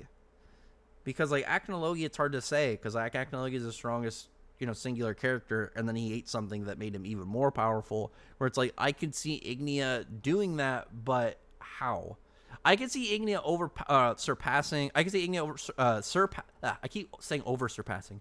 I could see Ignia surpassing regular Acnologia. I don't think, like, unless he gets some crazy outside source, I don't think he'll overtake Space Between Time Acnologia, because that's a whole different monster. Maybe involved in this arc because of Athena? I hope not. Like, if I want him to be involved like how he was with Alderaan, where we would just see him maybe for a moment and maybe get a comment, or he's just observing. But I don't really want him to get involved. We just had him show up last arc, and I don't want Ignia to literally just be like every arc he just pops up and does something and then leaves. I don't want that to happen. Because the thing that made Ignia showing up in Dogur's Labyrinth was so hype is that there was no reason for us to believe that he was just going to appear there. It was just like, oh yeah, Natsu's not doing that heat thing. What's happening? And I actually initially thought it was going to be a new character who was like using acid or melting the walls, but nope. Instead, it's freaking Igni, and he's just ready to flex on people. And that made that big double spread with him even more hype, because it was just like next page Ignia. Anyway, let me see real fast. I'm pretty much gonna go until the WoW servers are back up. Because I was thinking like an hour, and then it's like, stream seems to be doing pretty well. And then on top of that, I'm just waiting for this game to come back up, chat with you guys, and then by the time that's done, I end up heading out of here. Because, what happened in the Eden? Oh, the Eden Zero chapter is the one that ended with Nero, which was pretty cool. I want to know what happens with that. That's pretty hype. Ignia should be like Zareth. I want Ignia to be his own guy. I want Ignia to essentially be like, I really like the idea of him being antagonist Natsu. And I've talked about this a little bit. There were, and you can think of other series that have that kind of antagonist rival. Like, for instance, I don't want to say Vegeta, because Vegeta is, like, the direct rival. It just, like, he started out that way. But, I mean, more someone kind of like Grimmjow, where he's, like, he's supposed to be this kind of, like, almost evil version. Not, like, directly, like, oh, he's evil version. But it's, like, you know what I mean? Where it's, like, he's this antagonist kind of counterpart to the main character. And we had chances for that. Like, we had Zancro, we had Jackal, we had Cobra, but I think Ignia is a better spot for it. And on top of that, like, Ignia is a monster, so it's like EOS Natsu doing it instead was obviously going to lead to some crazier things. But anyway, I think I'm going to end it here. I will end up, I'll obviously do a review when the chapter comes out. There's a lot of stuff I want to talk about this chapter in general. There's a lot of these little fights I'm very excited for. And like I said, I really like this new dude's design with the pickaxe. I think he looks really cool. Again, my hopes are is that he's not going to be, I don't think that he's going to be pushing Natsu to a Dragon Force or anything. But I'm hoping that he's just stronger than their average opponent that you'd think he would be. Like, kind of like when I was hoping Bakul would be back in Alvarez. If you remember the dude, Bakul and Karim, they're the fodder of, I don't remember if it's slightly changed the officials. I remember him as Kareem. But they were introduced, and it's like, I thought they would be stronger, but obviously they were not. But if we could get, I mean, he was a little bit of struggle for base, Natsu for Bakul, so it's like, it's still something. But it's like, if we could get to where, like, again, the weakest people are lightning flame, I I don't know. I was gonna say Lightning Flame Shadow Dragon, Lightning Flame Dragon Natsu level. I think that would be really cool because it's like it's not like for Natsu. This is like now all these guys are gonna be really strong. It shows that one, these characters aren't out like full fodder for him. Like he has to, like Natsu wouldn't be able to take on a bunch of like. He would have to get serious if he fought multiple dudes that could push him. Like if he needed to go Fire Dragon King mode against an opponent to really beat him, or hard with Lightning Flame Dragon mode. Obviously, a couple of those guys would really be difficult for him. Like obviously not in the full scale because he goes Dragon Force, he blitzes in one shot. It's all of them. But in terms of like when you think about the escalation of like how Natsu would fight somebody like this, it'd be really cool to kind of like see just how that's set up and how that goes. Whereas like for the other characters, a Lightning Flame Dragon mode person for Lucy is pretty much like a direct equal. That's somebody that she just has to straight go, I have to fight and like be serious from the go. And on top of that, whatever their crazy hacks and like trick abilities that you have to watch out for, because those are going to be really dangerous. Black Clover chapter I thought was fine, nothing crazy. Jujutsu Kaisen pretty much the same. I thought the Megumi twist was fine, and then there was no My Hero this week. But anyway, yeah, I'll talk to you guys later. We'll put out the chapter review when it comes out, hopefully later today, and we will look at some of the upcoming just general events and some of the stuff that's going to be happening in this chapter, the next chapter. It's going to be a lot of like little fights, and I'm very excited for it. The one that I want to see the most fight wise, like the overall fight, depending, is going to be Lucy and this skeleton lady, because I like her design. Lucy fights are usually pretty good when they're not like too goofy. Like Lucy has that like in common with Joey Wheeler from Yu-Gi-Oh, just because like her moveset is so much fun to watch, and Joey's deck was so all over the place that his deck was fun to watch. So it's like they just have fun styles to see use, like to see having get utilized and put against their opponents. But with like the specific, just the enemy, I want to see the guy Natsu's fight the most. The fight itself, I want to see the most out of these though, out of these three. Assuming, unless you want to count 4 with Sai, but definitely Sai is not one of them. Assuming all these things, I would say like the pickaxe guy is the one I want to see fight the most. The fight itself I want to see happen the most is going to be the Lucy fight, just because I think that one will be the most entertaining to watch, whereas the Natsu one I think will be the most is the bad guy I want to learn about the most. Anyway, I'll talk to you guys later.